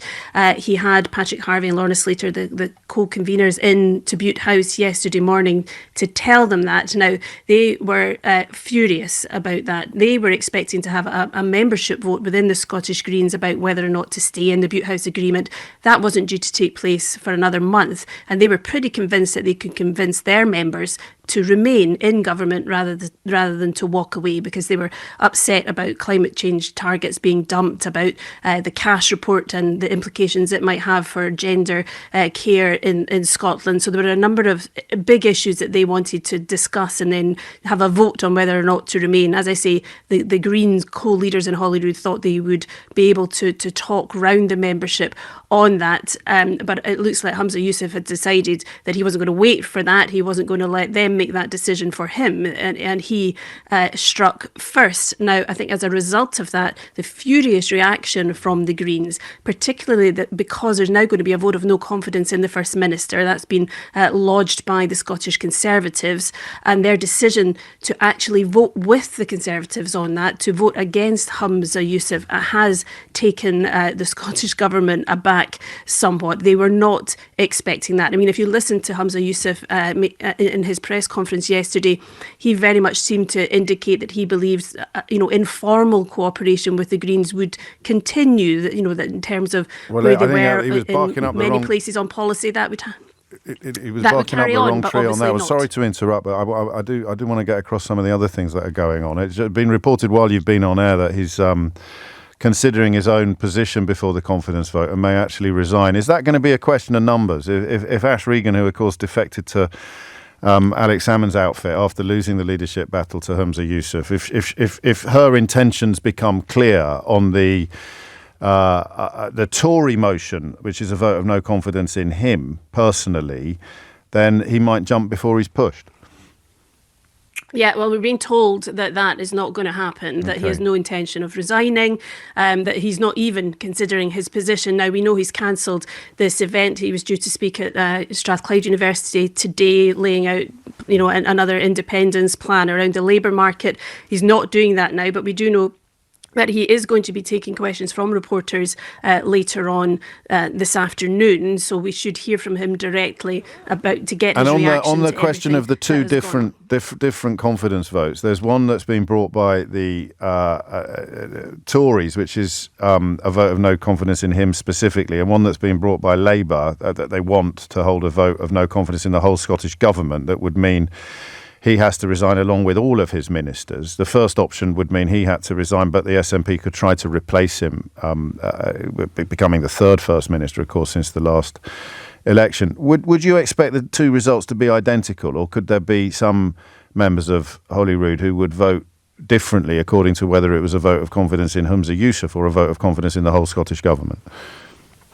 Yes, I think that's probably the likely scenario. I would struggle to see, despite the anger in the Scottish Greens, for instance, at the moment, that they would vote to bring down the Scottish Government as a whole. And I think, really, although Labour have say they're tabling that motion and that they relish the prospect of an extraordinary general election for Holyrood in Scotland, I'm not sure any party is really in a position, either in terms of having candidates or having the finances, to have two elections in 1 year, because of course we're expecting a general election as well, James. So I think if Humza Yousaf loses the vote of no confidence in him, I mean, he could try and cling on. It's not a binding vote, but obviously he'd be seriously undermined, and it would look if he goes, Gina, to get anything through. If he goes, who would be in the mix? What sort of hats might we expect? Because Ash Regan can hardly throw her hat back into the ring, can she? Well, what would happen is you would find all of the opposition parties put forward their leaders to be First Minister. Of course, none of them would have enough votes for that to actually happen. The SNP would have to decide if it would be Shona Robison, who's the Deputy First Minister, or they might look at somebody like Neil Gray, who is the current Health Secretary and is seen very much as a safe pair of hands and is well liked pretty much through the backbenches of the SNP, which is just as important, of course, as through the rest of the Parliament, particularly if you're now working as a minority government and you need to have support from other parties in terms of getting any of your policy agenda through. So they might well decide that they can struggle on with an SNP government, but with a new First Minister in place. And then, of course, they'd have to have an SNP election, leadership election all over again, because, I mean, first, Hamza Yousaf's position as leader of the SNP would be pretty much untenable if he was no longer the First Minister. So we could expect that later in the year as well. So everything, James, is absolutely up in the air. Do you think he will be First Minister this time next month? This time next month? Yeah. Oh, well, you never really should place bets on these things. I think it absolutely all lies in the hands of Ash Regan at the moment of what she might want for her support. Fair enough. I respect your diplomacy, your delicacy. I mean, you of course have to go into press conferences regardless of who is in charge next month. But I also note your reticence. Gina Davidson, LBC's political editor in Scotland. Many thanks indeed. 11:41 is the time. You're listening to James O'Brien on LBC, where we return to, one of those phone-ins that I certainly wouldn't have had the confidence to do 20 years ago. If you're just tuning in now and wondering what the question is, well, the short answer is none of us really know. We're talking about a clip of or a moment on Question Time last night, which I will remind you of shortly, and we are almost saying, how has it come to this? Chris, I come from a neighbouring country called Congo, if you know geographically that it's located right next door to Rwanda. And right now in Goma there's a genocide going on, and there's such a big conflict going on with people from Rwanda. So had my family members come from Goma on a crossing right now, would they then be sent back to the country that they're supposedly warring, Rwanda? Does that make any sense to you? No, I think there's an exclusion on people from Rwanda being sent to Rwanda. They're not from Rwanda, they're from Congo. They're from Congo. And They're they're supposedly warring these people from Rwanda. Are they then going to be sent to Rwanda if they came here on a crossing? From Congo? Yeah. Would people be sent from... Well, I mean, Rwanda is a different country of Congo, isn't it? It's a different country. Yes. It is. Yes. Definitely. You're saying if they come from a war zone in Congo, would they then be sent to Rwanda? That's the point he's making. So there is a clause in the legislation that says if somebody would suffer, I think the phrase is serious and irreversible harm by being sent somewhere, they wouldn't be sent. So there is that safety mechanism built into the legislation.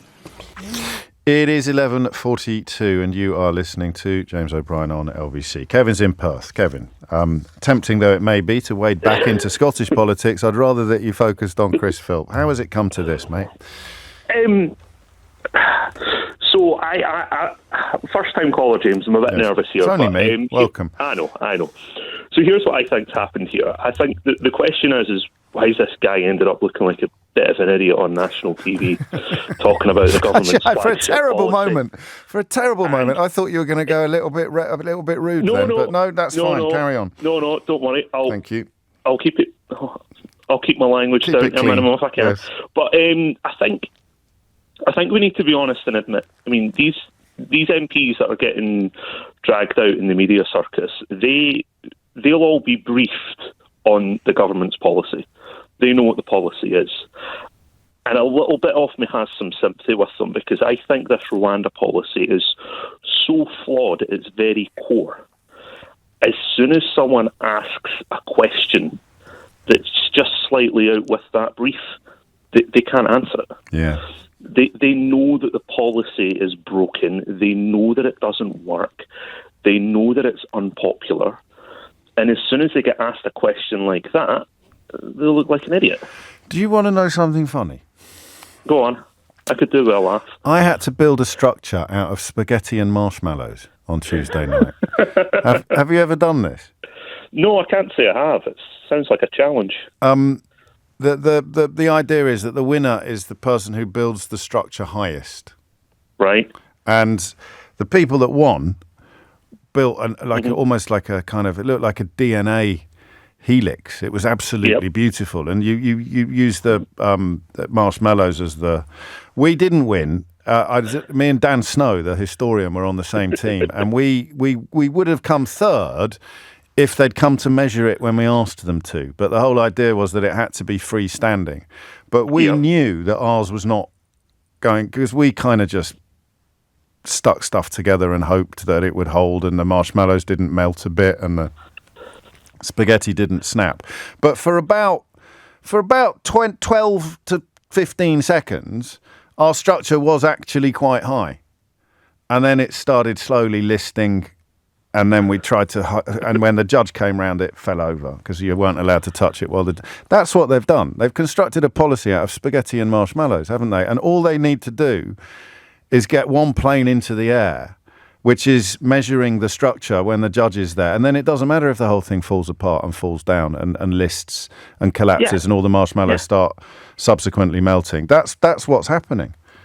Yeah, it's not a real policy. It's not a real policy. It's something that they've made up to appease a few voters back in 2022 when something like this... It may have been a little bit more popular then with their voters, I don't know. But what it is today is, as you say, so he can never get into trouble. He can't get into trouble for messing it up and not understanding, because nobody does. It would be like... Exactly. Oh, dear. What a mess.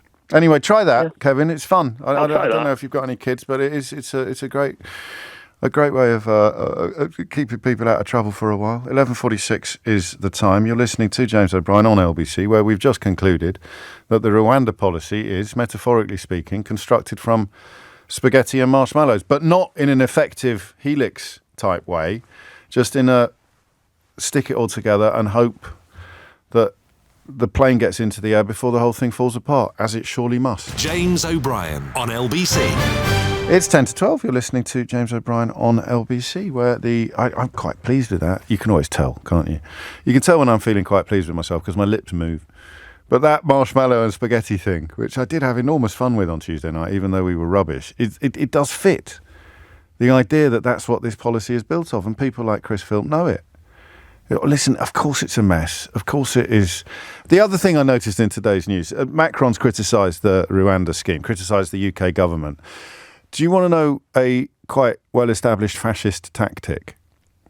If a foreign politician criticises the UK government, or if somebody foreign criticises the government or a government policy, the fascistic way to respond to that is to pretend that they are criticising the country. It's quite well-established trope, this. They're not that they are attacking the UK. They are attacking England. The president of France is attacking us. He's not. He's attacking a ridiculous policy, an abandonment essentially of the rule of law, and a desperate attempt to redefine the meaning of actual words. He uses the phrase European values, which is precisely how Winston Churchill would see it if he was still with us today, particularly with reference to one of his most abiding and beautiful legacies, the European Convention on Human Rights. But if you can't, just a quick heads up. The story hasn't received much coverage, but I've spotted it in a couple of papers. The idea that Macron is attacking he's attacking people like Chris Philp, because they support policies that they do not understand. And they cannot understand the policy because they are not across even the most basic geography of the relevant region. But the question of how this happened is pertinent. And it speaks to a much deeper malaise. Imran is in Lewisham. Imran, tell me about the deeper malaise. The deeper malaise? Well, I think I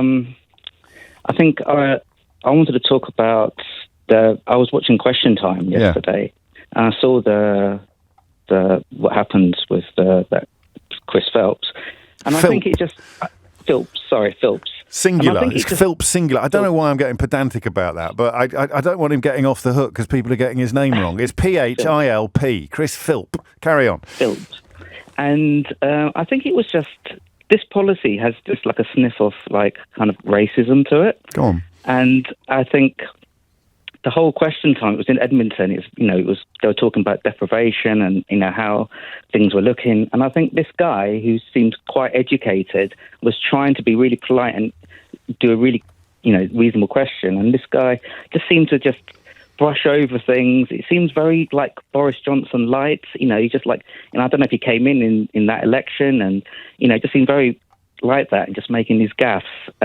I think the combination of that and this policy just being completely ridiculous, I think just made it so funny. It was. Well, you see, you say funny, and I did laugh at first, but it's not really funny at all. This man has risen to a senior position in the UK government, in His Majesty's government. I only say that because it makes it sound more impressive from the fact that he's a businessman. Well, that's not an obstacle to being a decent politician. Look at Donald Trump. True. That was a joke. I guess what I'm trying to pin down is how I'm trying to think of another line of work where you could mess up so completely and know that you'd be absolutely fine in the morning. You can't, can you? I think this is why your first caller said, Conservatives can't get in. We must vote differently. I think they need to regroup. They need to be humiliated and regroup. This policy is so bad. It was made by Boris Johnson. It was made by Priti Patel. And, when they were choosing which country they wanted to do this, they had a range of countries they could have chosen. I don't know that they did, actually. I don't know that they did. I don't know that there would be many other countries prepared to sign up for it. If there was a safe country that was prepared to sign up for it, I think they'd have bitten their arm off, wouldn't they? So they couldn't have sent them to the Falklands, or? Oh, I see what you mean. Well, I mean that's British territory, that's British soil, so that wouldn't really solve the problem at all. And I think you might be making the mistake of not making the distinction between processing and destination. You could process people offshore, but then they would still have the right to settle in the United Kingdom when their application had been proven to be sound. This is very different. This you never come back. Despite Ian Duncan-Smith actually appeared on LBC and argued that if your application is successful, you come and live in the UK. Not understanding the most basic tenets of this legislation doesn't seem to be any obstacle whatsoever to supporting it publicly as a member of the Conservative Party. Thank you, Imran. Jim's in Glasgow. Jim, what would you like to say? Morning, James. Hello, Jim. Just before I make my point, I'm 3/4 of the way through your new latest book. My God, what a read that is! Oh, that's very kind. I was worried then. I thought you were about to ask for a refund.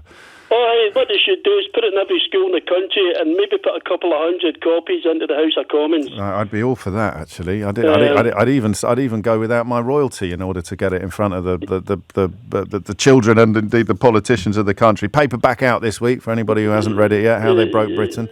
Thank you, Jim. On with the call. Right. The reason that we all know that these people are just the figurehead for each department.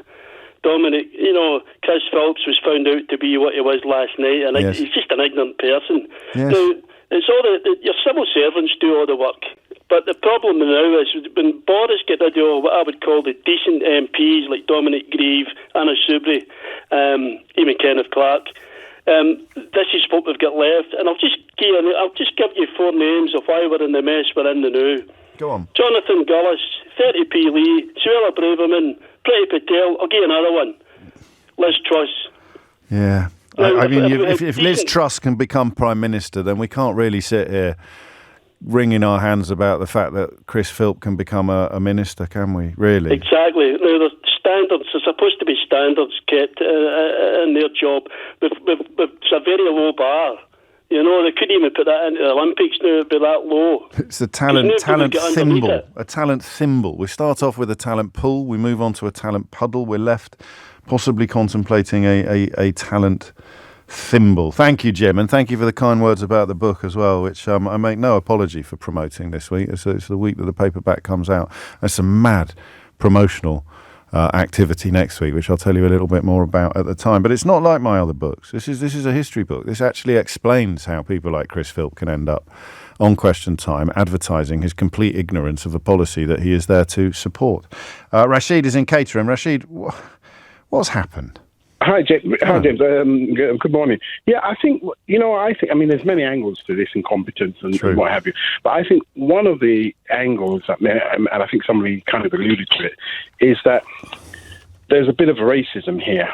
It's kind of benign racism, and I think the reason why he can't differentiate between Congo, I think it's DRC, and Rwanda, is because he doesn't care to. As far as he's concerned, it's the African people. They're all the same. Just one big continent. If I think back to anything, one big country, and that's it. So there's no desire to find out what these people, who these people are, what they are. So I can see why you say racism, because he is deploying standards of curiosity and inquiry that he would not deploy if he was discussing European countries. Absolutely, or even an American country, dare I say, but because it's Africa, and is that different? Is that different? That country goes, oh, flipping out. Is it only like that kind of attitude? Yeah, absolutely. Don't care. Don't really know what. So it's Africans, isn't it? Yeah. Congo, Rwanda, whatever you call it. Same thing, same place, same people, whatever. The West and the rest, I think, is a phrase that I've heard before, and so absolutely. Displaying, and he's far from alone in doing that. And you could argue that it's hard to resist it if you've been educated in a certain way in a certain system. But there it is. Yeah, the West and the rest could be a part of the explanation. Thank you, Rashid. Quite a lot of people speaking up about another guest on the programme, Victor Adibawale, who heads up a health organisation. He was brilliant. I don't stay up late enough to watch Question Time. I only watch the bits the next day that have set social media on fire. But he played an absolute blinder. I may share some of his contributions with you shortly, and I may also take on board the clamour of people calling for me to get him on Full Disclosure. There's no curse yet on Full Disclosure. Hamza Yusuf was on it quite recently, as a few of you have pointed out, but his current travails cannot in any way be tracked back to that appearance. Up next, is losing a pet really like losing a child? James O'Brien on LBC. It's 3 minutes after 12. You're listening to James O'Brien on LBC, where the conversation takes an unexpected turn now, not down the avenue I just mentioned. Do you know, as those words came out of my mouth, there's a story in the newspaper today about how having a pet stolen is like losing a child. But as I said those words, and I like to do something on Fridays at 12 o'clock that is a little bit further away from the more obvious news agenda. But even as I said those words out loud, I thought that's gone far too Alan Partridge. I can't do that on the radio. I mean, for a whole... And it's absolutely awful to have a pet stolen. I can't begin to think... When we thought we'd lost our cat, we thought our cat had disappeared. It was a family trauma. But I don't know that the parallel that's been published in the journal Human-Animal Interactions is... I don't think it's very helpful or necessarily appropriate. And there's another animal-based story that I wanted to talk about. And I didn't have the... Guts isn't quite the right word. There's one story I haven't got the guts to do. All right? And it's in the news at the moment. And the angle I would like to take on it, I don't know that... We've come close. We have flirted with this topic. I did this on the show yesterday. I took a call during Mystery Hour from somebody... And the location coupled with the question he was answering nearly made me say something that I think would have been quite inappropriate. And I asked you if you'd noticed. And one person had. And Keith had as well, actually. Keith had spotted it. But he listens to the programme a little bit more closely than... Well, he's supposed to listen to the programme a little bit more closely than most people do.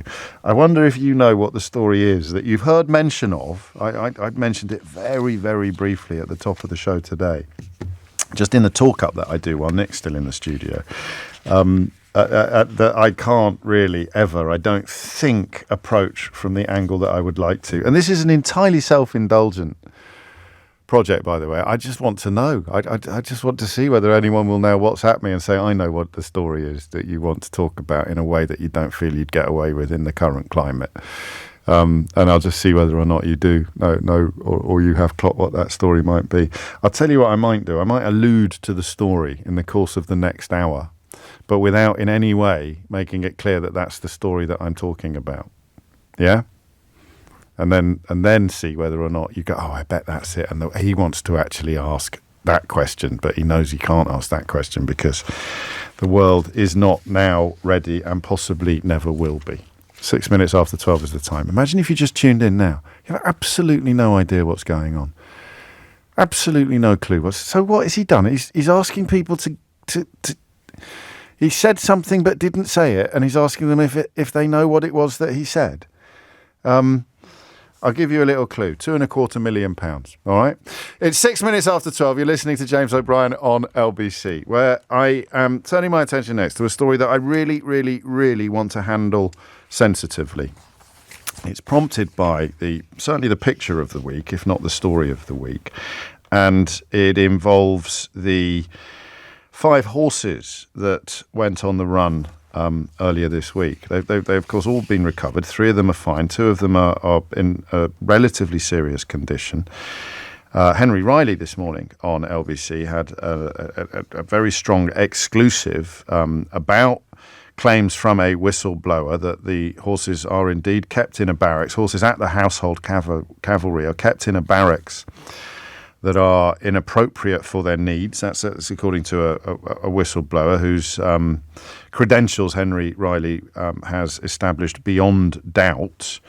Some people may, of course, dispute that analysis, but the credentials of the whistleblower are indisputable.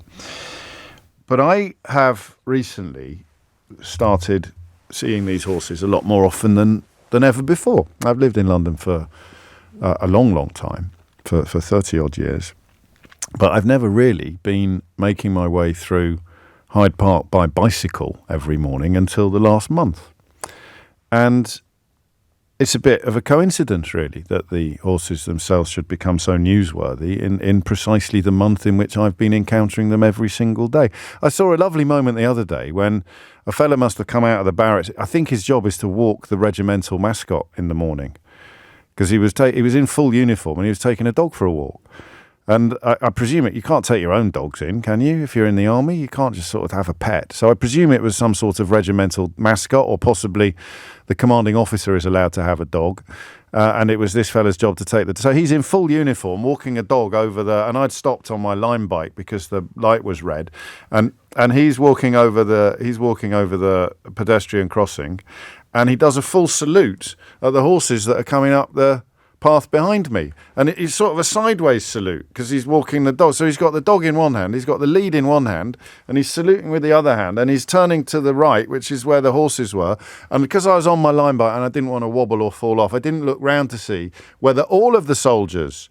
I did cross my mind for a moment he was saluting me, but I realised in the nick of time that he wasn't, so I didn't salute back. What I don't know is whether or not all of the horse riders behind me would then have saluted him back, or whether it would just be the officer at the front. I don't know. Don't at me on this. Well, you can at me, but don't ring me, all right?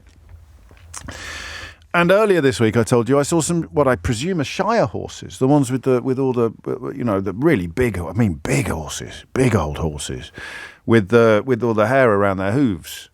Beautiful animals, but really big. And it did cross my mind at that point that there was a bit of an anachronism in front of me. I can't imagine there is any military need, I thought, and said to you, I think, yesterday, I can't imagine there is any military need for Shire horses anymore. You think, as I do, of Michael Morpurgo's War Horse, so beautifully realised on the stage by the National Theatre, and the role that horses played in the First World War was obviously crucial and enormous. But I can't imagine there's any need for those sort of horses. And then, actually, after the show yesterday, when I was making my way back home, I sort of realised that there's probably not much need for any horses in the military anymore. And then Henry, and I didn't know Henry was doing this, then Henry pops up, as he is wont to do. Henry pops up with this exclusive, suggesting that the horses are not kept in optimal conditions. The whistleblower who spoke to Henry, saying that she had worked with those same horses at that barracks for 2 years, but left a few months ago, in part because her concerns about the welfare of the animals and the conditions they are kept in had been ignored. I will play you some of that interview, although it's voiced by somebody else. And that really crystallised my thoughts this morning. I found myself thinking that because it's under our noses, and because it happens all the time, and because we never really question it, we may have missed something that we should have noticed, which is should we still have horses in the military? I think the case for the police having horses is stronger because they are needed operationally. I don't know what would replace a horse policing all the gammon that were in London earlier this week, sort of spilling Stella Artois all over monuments and hitting police horses with umbrellas. I've been in circumstances, usually at football games at Wembley, where the horses are used as almost as barriers, organic living barriers. So there is, but I don't think there's any military engagement, is there, for horses? So I don't want to, there's two things I don't want to happen. I don't want this to go all vegan, all right? And I don't mean that offensively, but I don't want to have a conversation about why no human should ever employ any animal. Well, actually, maybe that's not fair. Maybe that is a powerful argument against using horses in the military. But neither do I want to poo-poo the importance of ceremony. I like ceremony. I know that it has overtones and indeed undertones, but there's not a lot else left, is there, that we can truly claim to be the best in the world at. And we've got a pretty big claim to being the best in the world at pageantry. And whether you like it or not, that's world stage territory. That's, you know, we have a coronation, or God forbid, the funeral of a monarch, and there is nowhere in the world that does that quite like we do. Now, you don't have to be proud of that or even impressed by it, but you can't really argue with the contention. And horses are quite a big part of that. But is it actually inhumane now to keep these horses solely for what? Who's going to be qualified to answer these questions? People who've worked in the military. Let's start with the facts. Is there any military application for a horse in 2024? 0345 6060 973. Are there any circumstances in which soldiers would use horses to do their job rather than to simply pomp and ceremony? And if there isn't, is that really a big enough reason to keep them in circumstances that appear, certainly according to this whistleblower that's spoken to Henry, that appear to be unkind? Hit the numbers now, you will get through. 0345 6060 973 is the number that you need. One whistleblower does not a scandal make. Of course, well, that's not true, actually. Just look at the post office. But have a listen to what this whistleblower has to say about the animals from the household cavalry. Because my question goes a little further than this. Even if they were being kept in the kind of circumstances that MPs enjoy, if they were being kept in the lap of luxury at public expense, then I still don't know that there would be a case. Do we if they don't do anything military, why do we have them? But anyway, here's the whistleblower whose voice has been changed to protect her anonymity. It happens very often, and those horses are so nervous, like so ready to explode that, yeah, it happens way more often than in other places. I don't think it's a healthy environment, because it doesn't provide what a horse needs, a bit of space. Like, it's difficult work for them, because when they're on parades, I understand the equipment weighs about 20 kilos. So, you know, they need a really strong back, they need some relaxation after. 12:15 is the time. Just focusing on this week's events and the bigger picture and the whistleblower that Henry Riley has contacted. Here's the question. You can answer it however you want. Why does the army need horses? So there's two questions. Why does the army have horses? 0345 6060 973.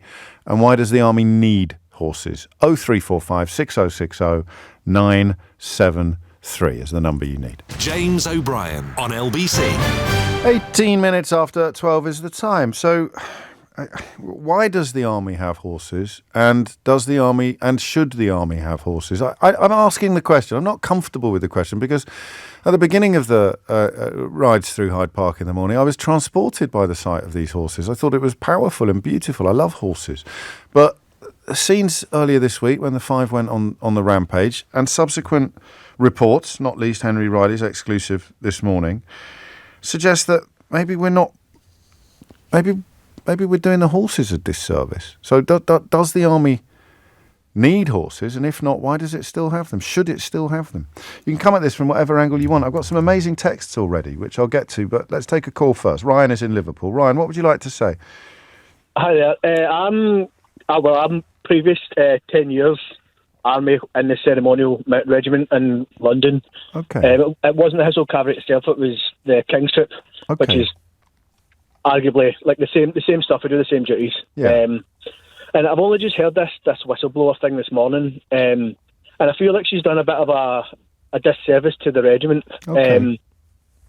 Like throughout the year, the cavalry or the army itself sends horses out to grass for like 5-6 months at a time, and they literally just live in a field wild. They've got hundreds of acres to run about in and stuff like that. So to say that like they need space and they don't get the time off and stuff like that they need.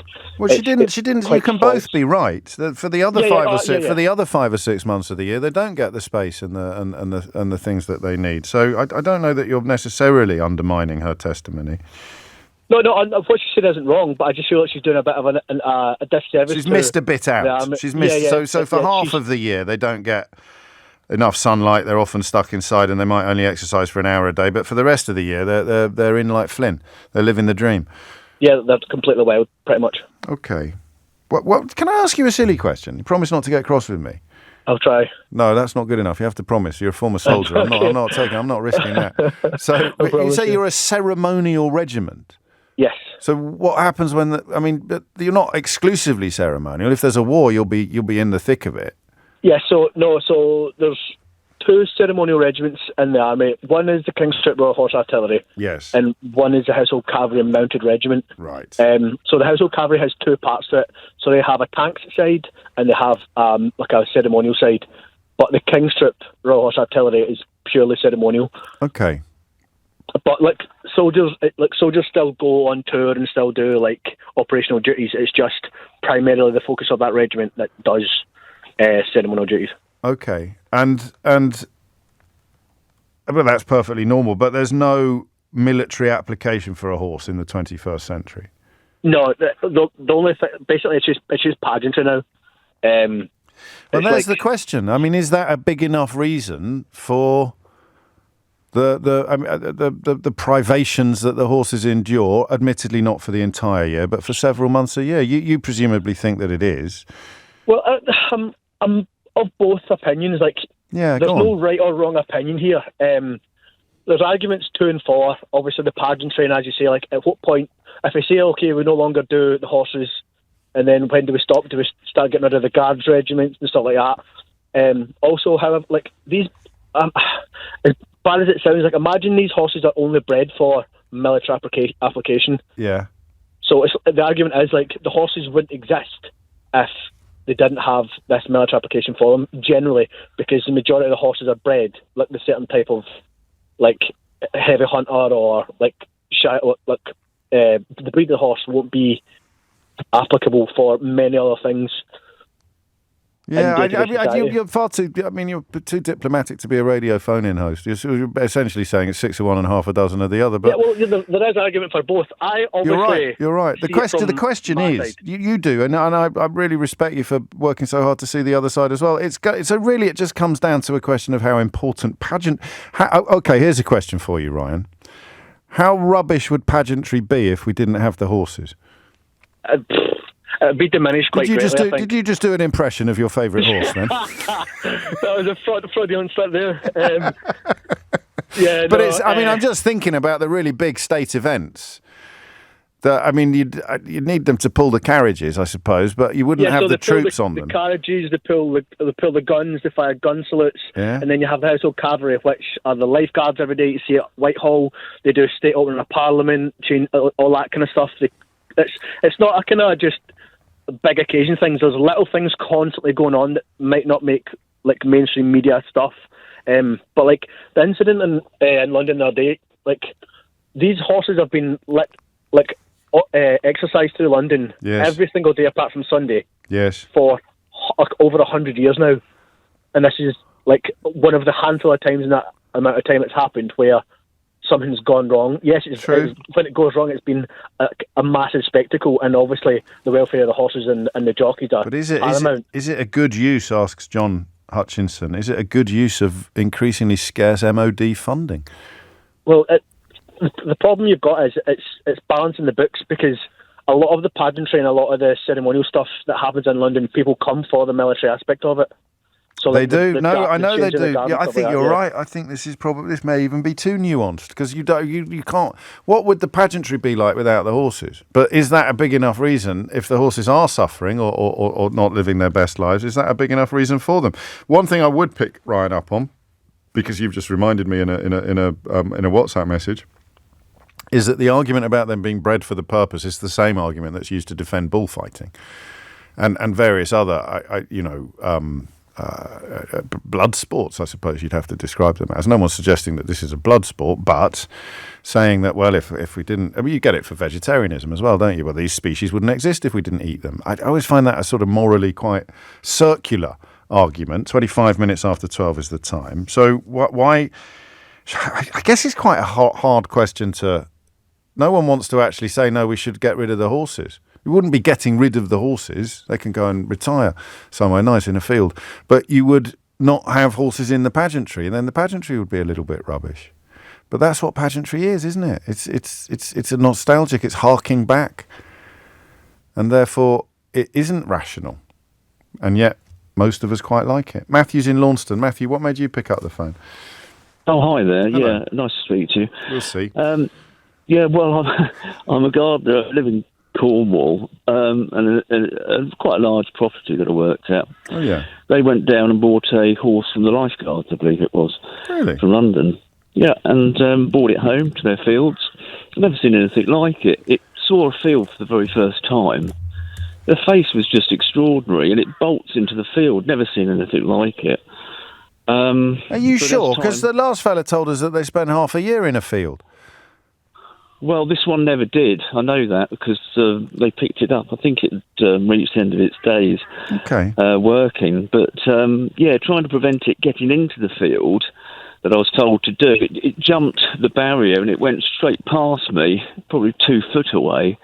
Big animals. They are. Very dangerous, but not acclimatised and very difficult to control. So I don't know. Sorry. Well, no, I'm sorry. I'm interrupting everyone today, even more than usual. Must be something in my tea. The question is becoming really whether or not this is unfair on horses. Having horses in the military is unfair on horses. Well, it seems so conditioned by its life that it had a real problem when it actually hit the rural environment. I'm around animals all the time, so but this I can tell. I can hear them in the background. Yeah, probably can. So that's well. What do you think then? Just using this as one example, but broadening it out, is keeping horses in the army for ceremonial purposes? Is it unfair? Is it inhumane? Is it unfair on the horses? Well, it all depends where they end up, I suppose, doesn't it? I don't think it does. I don't think it does. If the circumstances, I mean, it's not a natural life for a horse to be living in a stable in the middle of Knightsbridge, is it?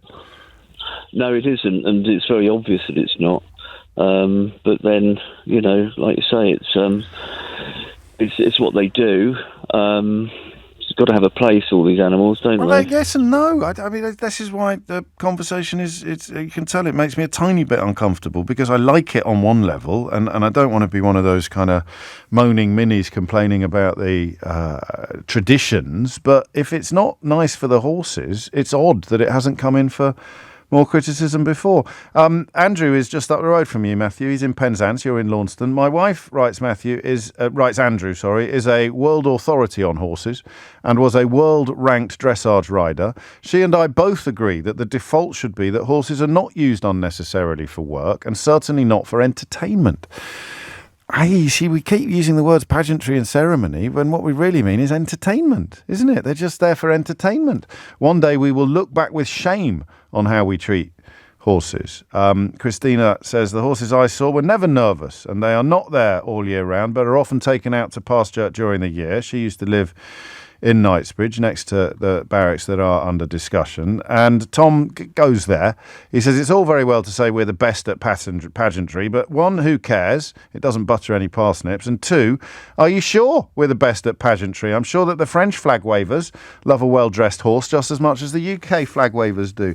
Well, I don't yet. All right, I take your point. I've just got a feeling that because we've got a royal family and the regiments that we're talking about have very deep royal connections, the King's Troop, the Royal Household Cavalry, that there is an extra dimension of pageantry that occurs when horses and royals meet. It's coming up to 12:30. You're listening to James O'Brien on LBC. We return to matters Middle Eastern after the headlines because, well, there's quite a lot going on, not least a slight clarification of one of the most notable moments in the conversation outside the battle, if you like, outside the conflict, the conversation about the possible genocide that is underway in Gaza, in some people's opinion, and the role that the court in The Hague has played in the definition of those words and in the plausibility, that's a crucial word, of what's gone on. A helpful clarification that I will share with you shortly, and we'll also catch up on that story of the mass graves being discovered in the vicinity of 2 hospitals in Gaza after Israeli troops withdrew. But before that, Tim Humphrey is here with your headlines. James O'Brien on LBC. 33 minutes after 12 is the time. You are listening to James O'Brien on LBC, where we turn our attention next to the incredibly and eternally tricky territory of the Middle East, notably the continuing conflict in Gaza, where attacks on Rafah appear to have gathered pace overnight. But before we do that, I want to return you to that finding at the International Court of Justice and the widespread reporting that it had found the allegations of genocide brought by South Africa to be plausible. A woman called Joan Donoghue, who's a former president of the International Court of Justice, has given an interview to the Hard Talk programme on the BBC in which she clarifies that point. I say clarifies. She may have caused a little bit more confusion than previously existed, but it is clear that the description of the court case, or the court having found the allegation of genocide to be plausible, isn't quite what happened. Listen carefully to this. Would it be fair to say, and I'm no lawyer, and many people watching and listening will not be lawyers, but would it be fair to say that the key point that you made your initial order and ruling upon was whether or not there was a plausible case that should be taken on by the court of genocide in the case of Israel's actions in Gaza after October 7, and you quite clearly decided that there was a plausible case? Is it right to say that's at the heart of what you decided? I'm glad I have a chance to address that, because the court's test for deciding whether to impose measures uses the idea of plausibility, but the test is the plausibility of the rights that are asserted by the applicant, in this case, South Africa. So the court decided that the Palestinians had a plausible right to be protected from genocide, and that South Africa had the right to present that claim in the court. It then looked at the facts as well, but it did not decide, and this is something where I'm correcting what's often said in the media, it didn't decide that the claim of genocide was plausible. It did emphasize in the order that there was a risk of irreparable harm to the Palestinian right to be protected from genocide. But the shorthand that often appears, which is that there's a plausible case of genocide, isn't what the court decided. 12:36 is the time. It's worth listening to a second bit of this interview as well. Some questions about whether or not Joan Donoghue should have given this interview in the first place. She is no longer a judge. She's stepped down as president of the International Court of Justice in The Hague. But the question of what that original finding and reports of it were, what was designed to achieve, is another area in which this is a particularly interesting intervention, I think. What you did say in your ruling is this: in relation to Palestinians in Gaza, Israel must take all measures within its power to prevent the commission of acts within the scope of the Genocide Convention. It's now weeks and months since you issued that order. Do you think Israel is complying with it? So I won't answer the question directly because it's actually a question that will be before the court, but I will say personally it's disappointing what has happened since then. I mean, we hoped at the time that our closely watched order would be more of a contributor to a solution, and you'll recall that at that time there was a lot going on in terms of negotiations, etc. And while I assumed I would never know how our order might play into those negotiations, I hoped that it could be a factor that would help push things towards an outcome in which hostages were released and the tragedy would end in Gaza. So I guess if you were to break it down, there is a distinction to be drawn between the conclusion that the allegation of genocide being brought against Israel is plausible and the finding that the Palestinian people's right to be protected from genocide is plausible. So I think perhaps predictably there's an awful lot of excitement in some corners of social media about this interview, and it's entirely up to you what you how important you think that distinction is. So is the allegation of genocide plausible? That's not what the court found. Is the finding that the Palestinian people's right to be protected from genocide plausible, and will the case therefore progress? Yes, that is indeed plausible. So I mean, I'm tempted to lean into what a lecturer in international relations and war studies at King's College London, Alonso Mendy, has said in This Morning, calling questions on whether or not she should have got involved in this because it's likely to influence proceedings in court. But I mean, she's the judge; she'd know about that. But this line here, I'd read you before we move on. The plausibility refers to the rights asserted, and so the International Court of Justice decided that Palestinians had a plausible right to be protected from genocide, but it did not decide that the claim of genocide was plausible. And as I say, that reading into that, the significance of that distinction will be very much in the eye of the beholder. But I think it's important, if there is confusion out there, it's those of us who are dedicated, sometimes in the face of extraordinary criticism from everybody else, those of us who are dedicated to the facts, if there are opportunities for clarification or changes, if you like, in the perceived narrative, it's incredibly important to provide them. Otherwise, you run the risk of becoming like that spokesman who got fired for so passionately pursuing the position that turned out later not to be true. 12:39 is the time. Noga Tarnopolsky is a freelance journalist in Jerusalem who has helped us out on many occasions over the last 6 months with perspectives that may perhaps be missing from some corners of the UK media. I want to go straight into the reports of the mass graves this week being found in the Gaza Strip at two different burial sites outside two different hospitals, the Nasser and the Al-Shifa Hospital. What's your understanding, Noga, of the latest situation? Well, to the best of my ability to understand, and I'm speaking to you from Jerusalem, not from Gaza. Of course. I believe that these are most likely the same mass graves which caused a previous scandal sometime, if I'm not mistaken, in November or possibly December. I don't know if you remember, there were very shocking pictures of Palestinians burying their deads in these kind of blue plastic body bags, just piles and piles of bodies. To the best of my ability to understand, these are exactly the same graves which we have seen and which the Israeli military, which is being very opaque now, has previously explained, is that they opened up these graves to look for bodies of Israeli hostages who may have been killed since, to see if those bodies had been hidden among them, and then returned the bodies, having not found those bodies they were looking for.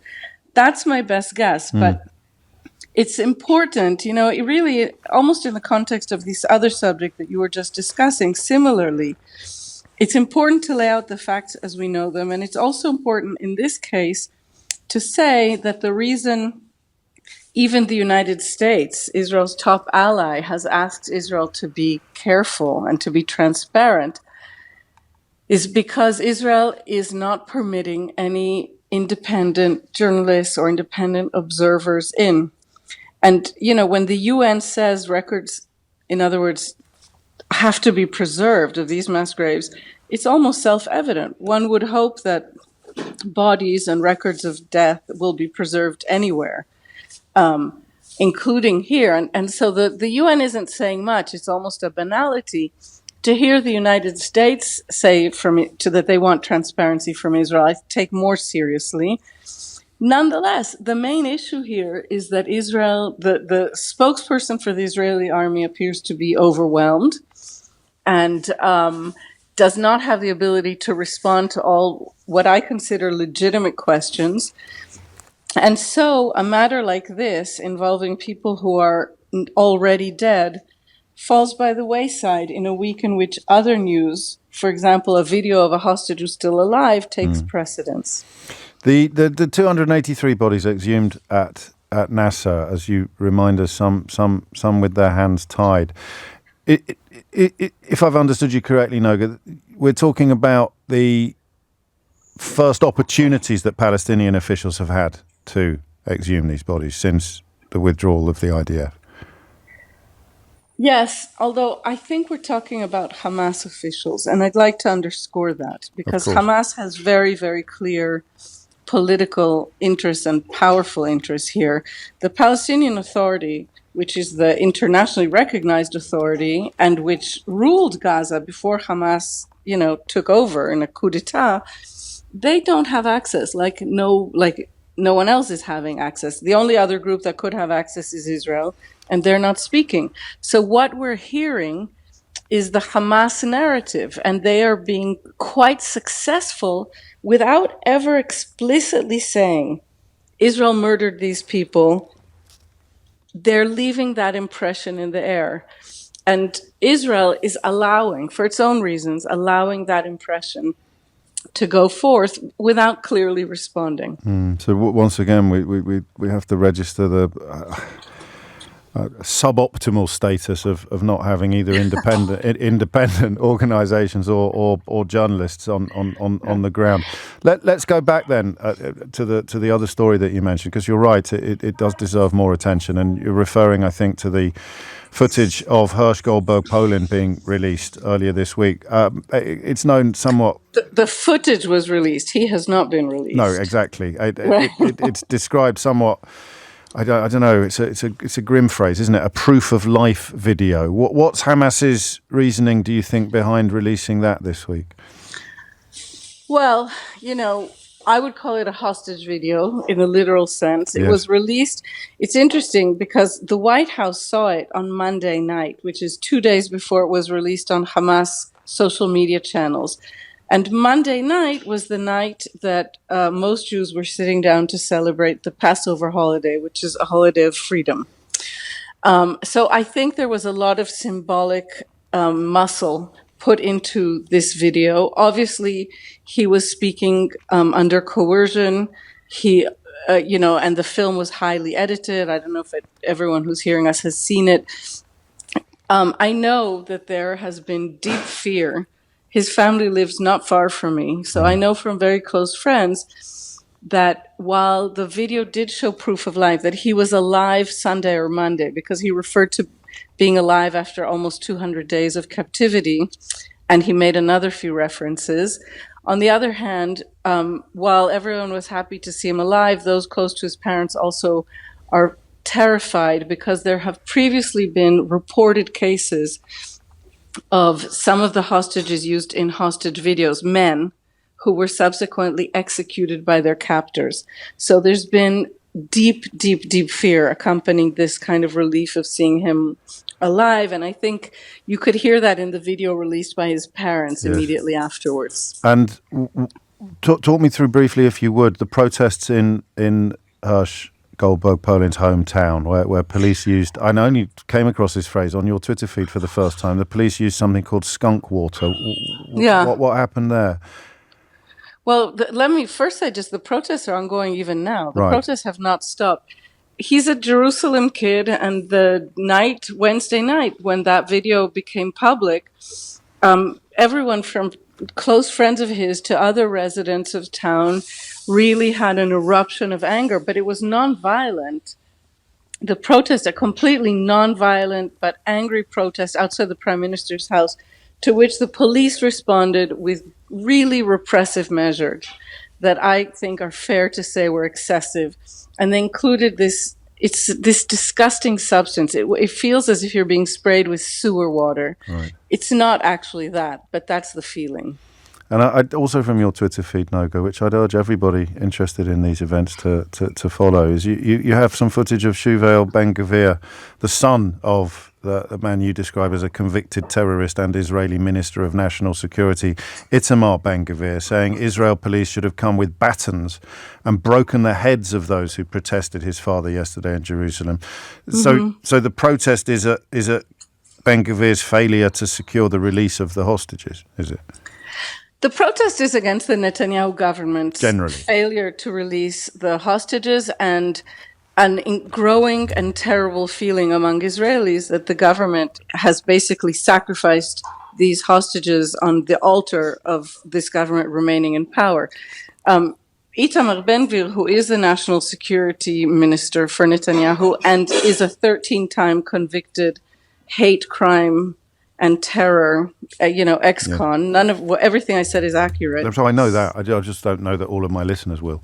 Right. So the minister in charge of the police in Israel, and who is having a very detrimental effect on the level of policing and the professionality, is an ex-con himself and a ultra. A former prime minister here, Ehud Barak, refers to him and some of the other ministers of his ilk as Israel's Proud Boys. And I think that might be a useful shorthand to describe who they are. Noga Tarnopolsky, thank you. It is very, very difficult to get a clear bead on this for some of the reasons that you've just touched, but I always feel better informed, if not uplifted, after listening to your analyses of these unfolding situations. We shall talk again soon. Take care. It is 12:49. You're listening to James O'Brien on LBC. James O'Brien on LBC. 12:52 is the time. Breaking news. We're going to give the Daily Telegraph a day off today. Unhinged headline. We turn our attention instead to the Daily Mail and indeed a Daily Mail columnist. Now, the job of a Daily Mail columnist is to be perpetually offended about everything. But what do you do when everything you've wanted has happened for the last 14 years? You've had 5 prime ministers that you wanted, albeit that you reserve the right to be critical of them. You would have chosen David Cameron over Gordon Brown. You would have chosen David Cameron over Jeremy Corbyn. You would have chosen Theresa May over Jeremy Corbyn. You would have chosen Theresa May or David Cameron over Ed Miliband. Yeah, so you got all of the politicians, you got all of the prime ministers that you wanted. You got the Brexit that you wanted. You got the austerity that you wanted. You got everything that you wanted, but your job is to be perpetually offended about everything. Richard Littlejohn today takes the art of being offended about everything while pretending that that's not your job to be offended about everything to dizzying heights with the following headline. What really offends me these days is everyone taking offence.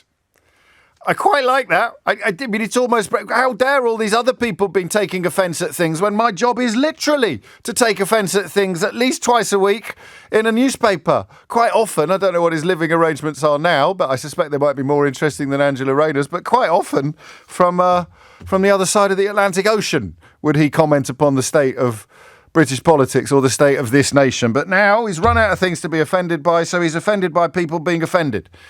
And that is, with apologies to the Daily Telegraph for robbing them of their traditional position at the very forefront of this feature, that is today's Unhinged headline. We should probably have been paying a little bit more attention and had one that was, we should have the most unhinged headline of the week on Fridays. Do you think that might work? We should actually have then you could get behind them, you could have your favourite. People could agitate for their favourite. We could have little flags waving. I want it to be this one. I want it to be that one. But we didn't. Quick call on horses, maybe 2, and then a quick heads up on this week's full disclosure. Tony is in Leamington Spa. Tony, what would you like to say? Hello, James. Hello, Tony. It's a quick one. My dad was in the military in a tank regiment. So obviously any tank regiment would have been a cavalry regiment. So they always then had horses for the parades, things like that. And I remember where they were kept, the stables, they were like right in the middle of where all the work on the tanks was being done. So it was, it wasn't really a really quiet place for them to be living. Do you know what I mean? Yes. But if they said we're no longer going to have horses in the army, what would your gut reaction be, particularly with your dad's service? I think it's outdated, isn't it? Yeah, I do too, but I'm a bit frightened of saying so. I don't want to get attacked by the anti-woke mob. We've got more horses than tanks. How do you know? Look it up. That is a fact. We've got more horses, ceremonial horses, in the British Army than we have tanks. That's not very good. It's not good, just in No, purely military terms, that cannot be a good thing. No. Honestly, and when you think about the horses that are stood outside, the buildings in London, they're there, just stood still all day. Yeah, no. Do you know what? It's a bit like one of the. Once you start thinking about it, your brain runs away with you, doesn't it? There's so many examples of this all being a bit bonkers. Good, is it? It's not good at all. And I think what happened the other day might just draw light to. It might do. Well, I don't know if it will, because tell you what, if I am the king of woke, Tony, as you may know. Even I'm frightened of going in on this one for fear of what the pushback might feel like. You'll be accused of a lack of patriotism. You'll be accused of all sorts of things. You'll probably be accused of hating the royal family. But it is. I just won't somebody think of the horses.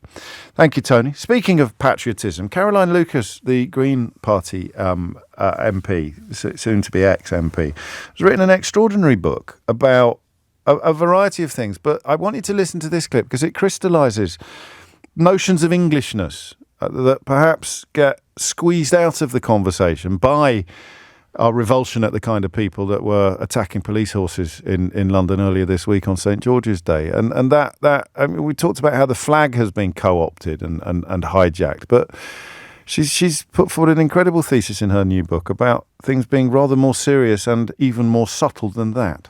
I was really struck in the aftermath of that Brexit vote by the number of people on the Remain side, which was the side that I'd campaigned on, who were saying, I don't recognise my country anymore.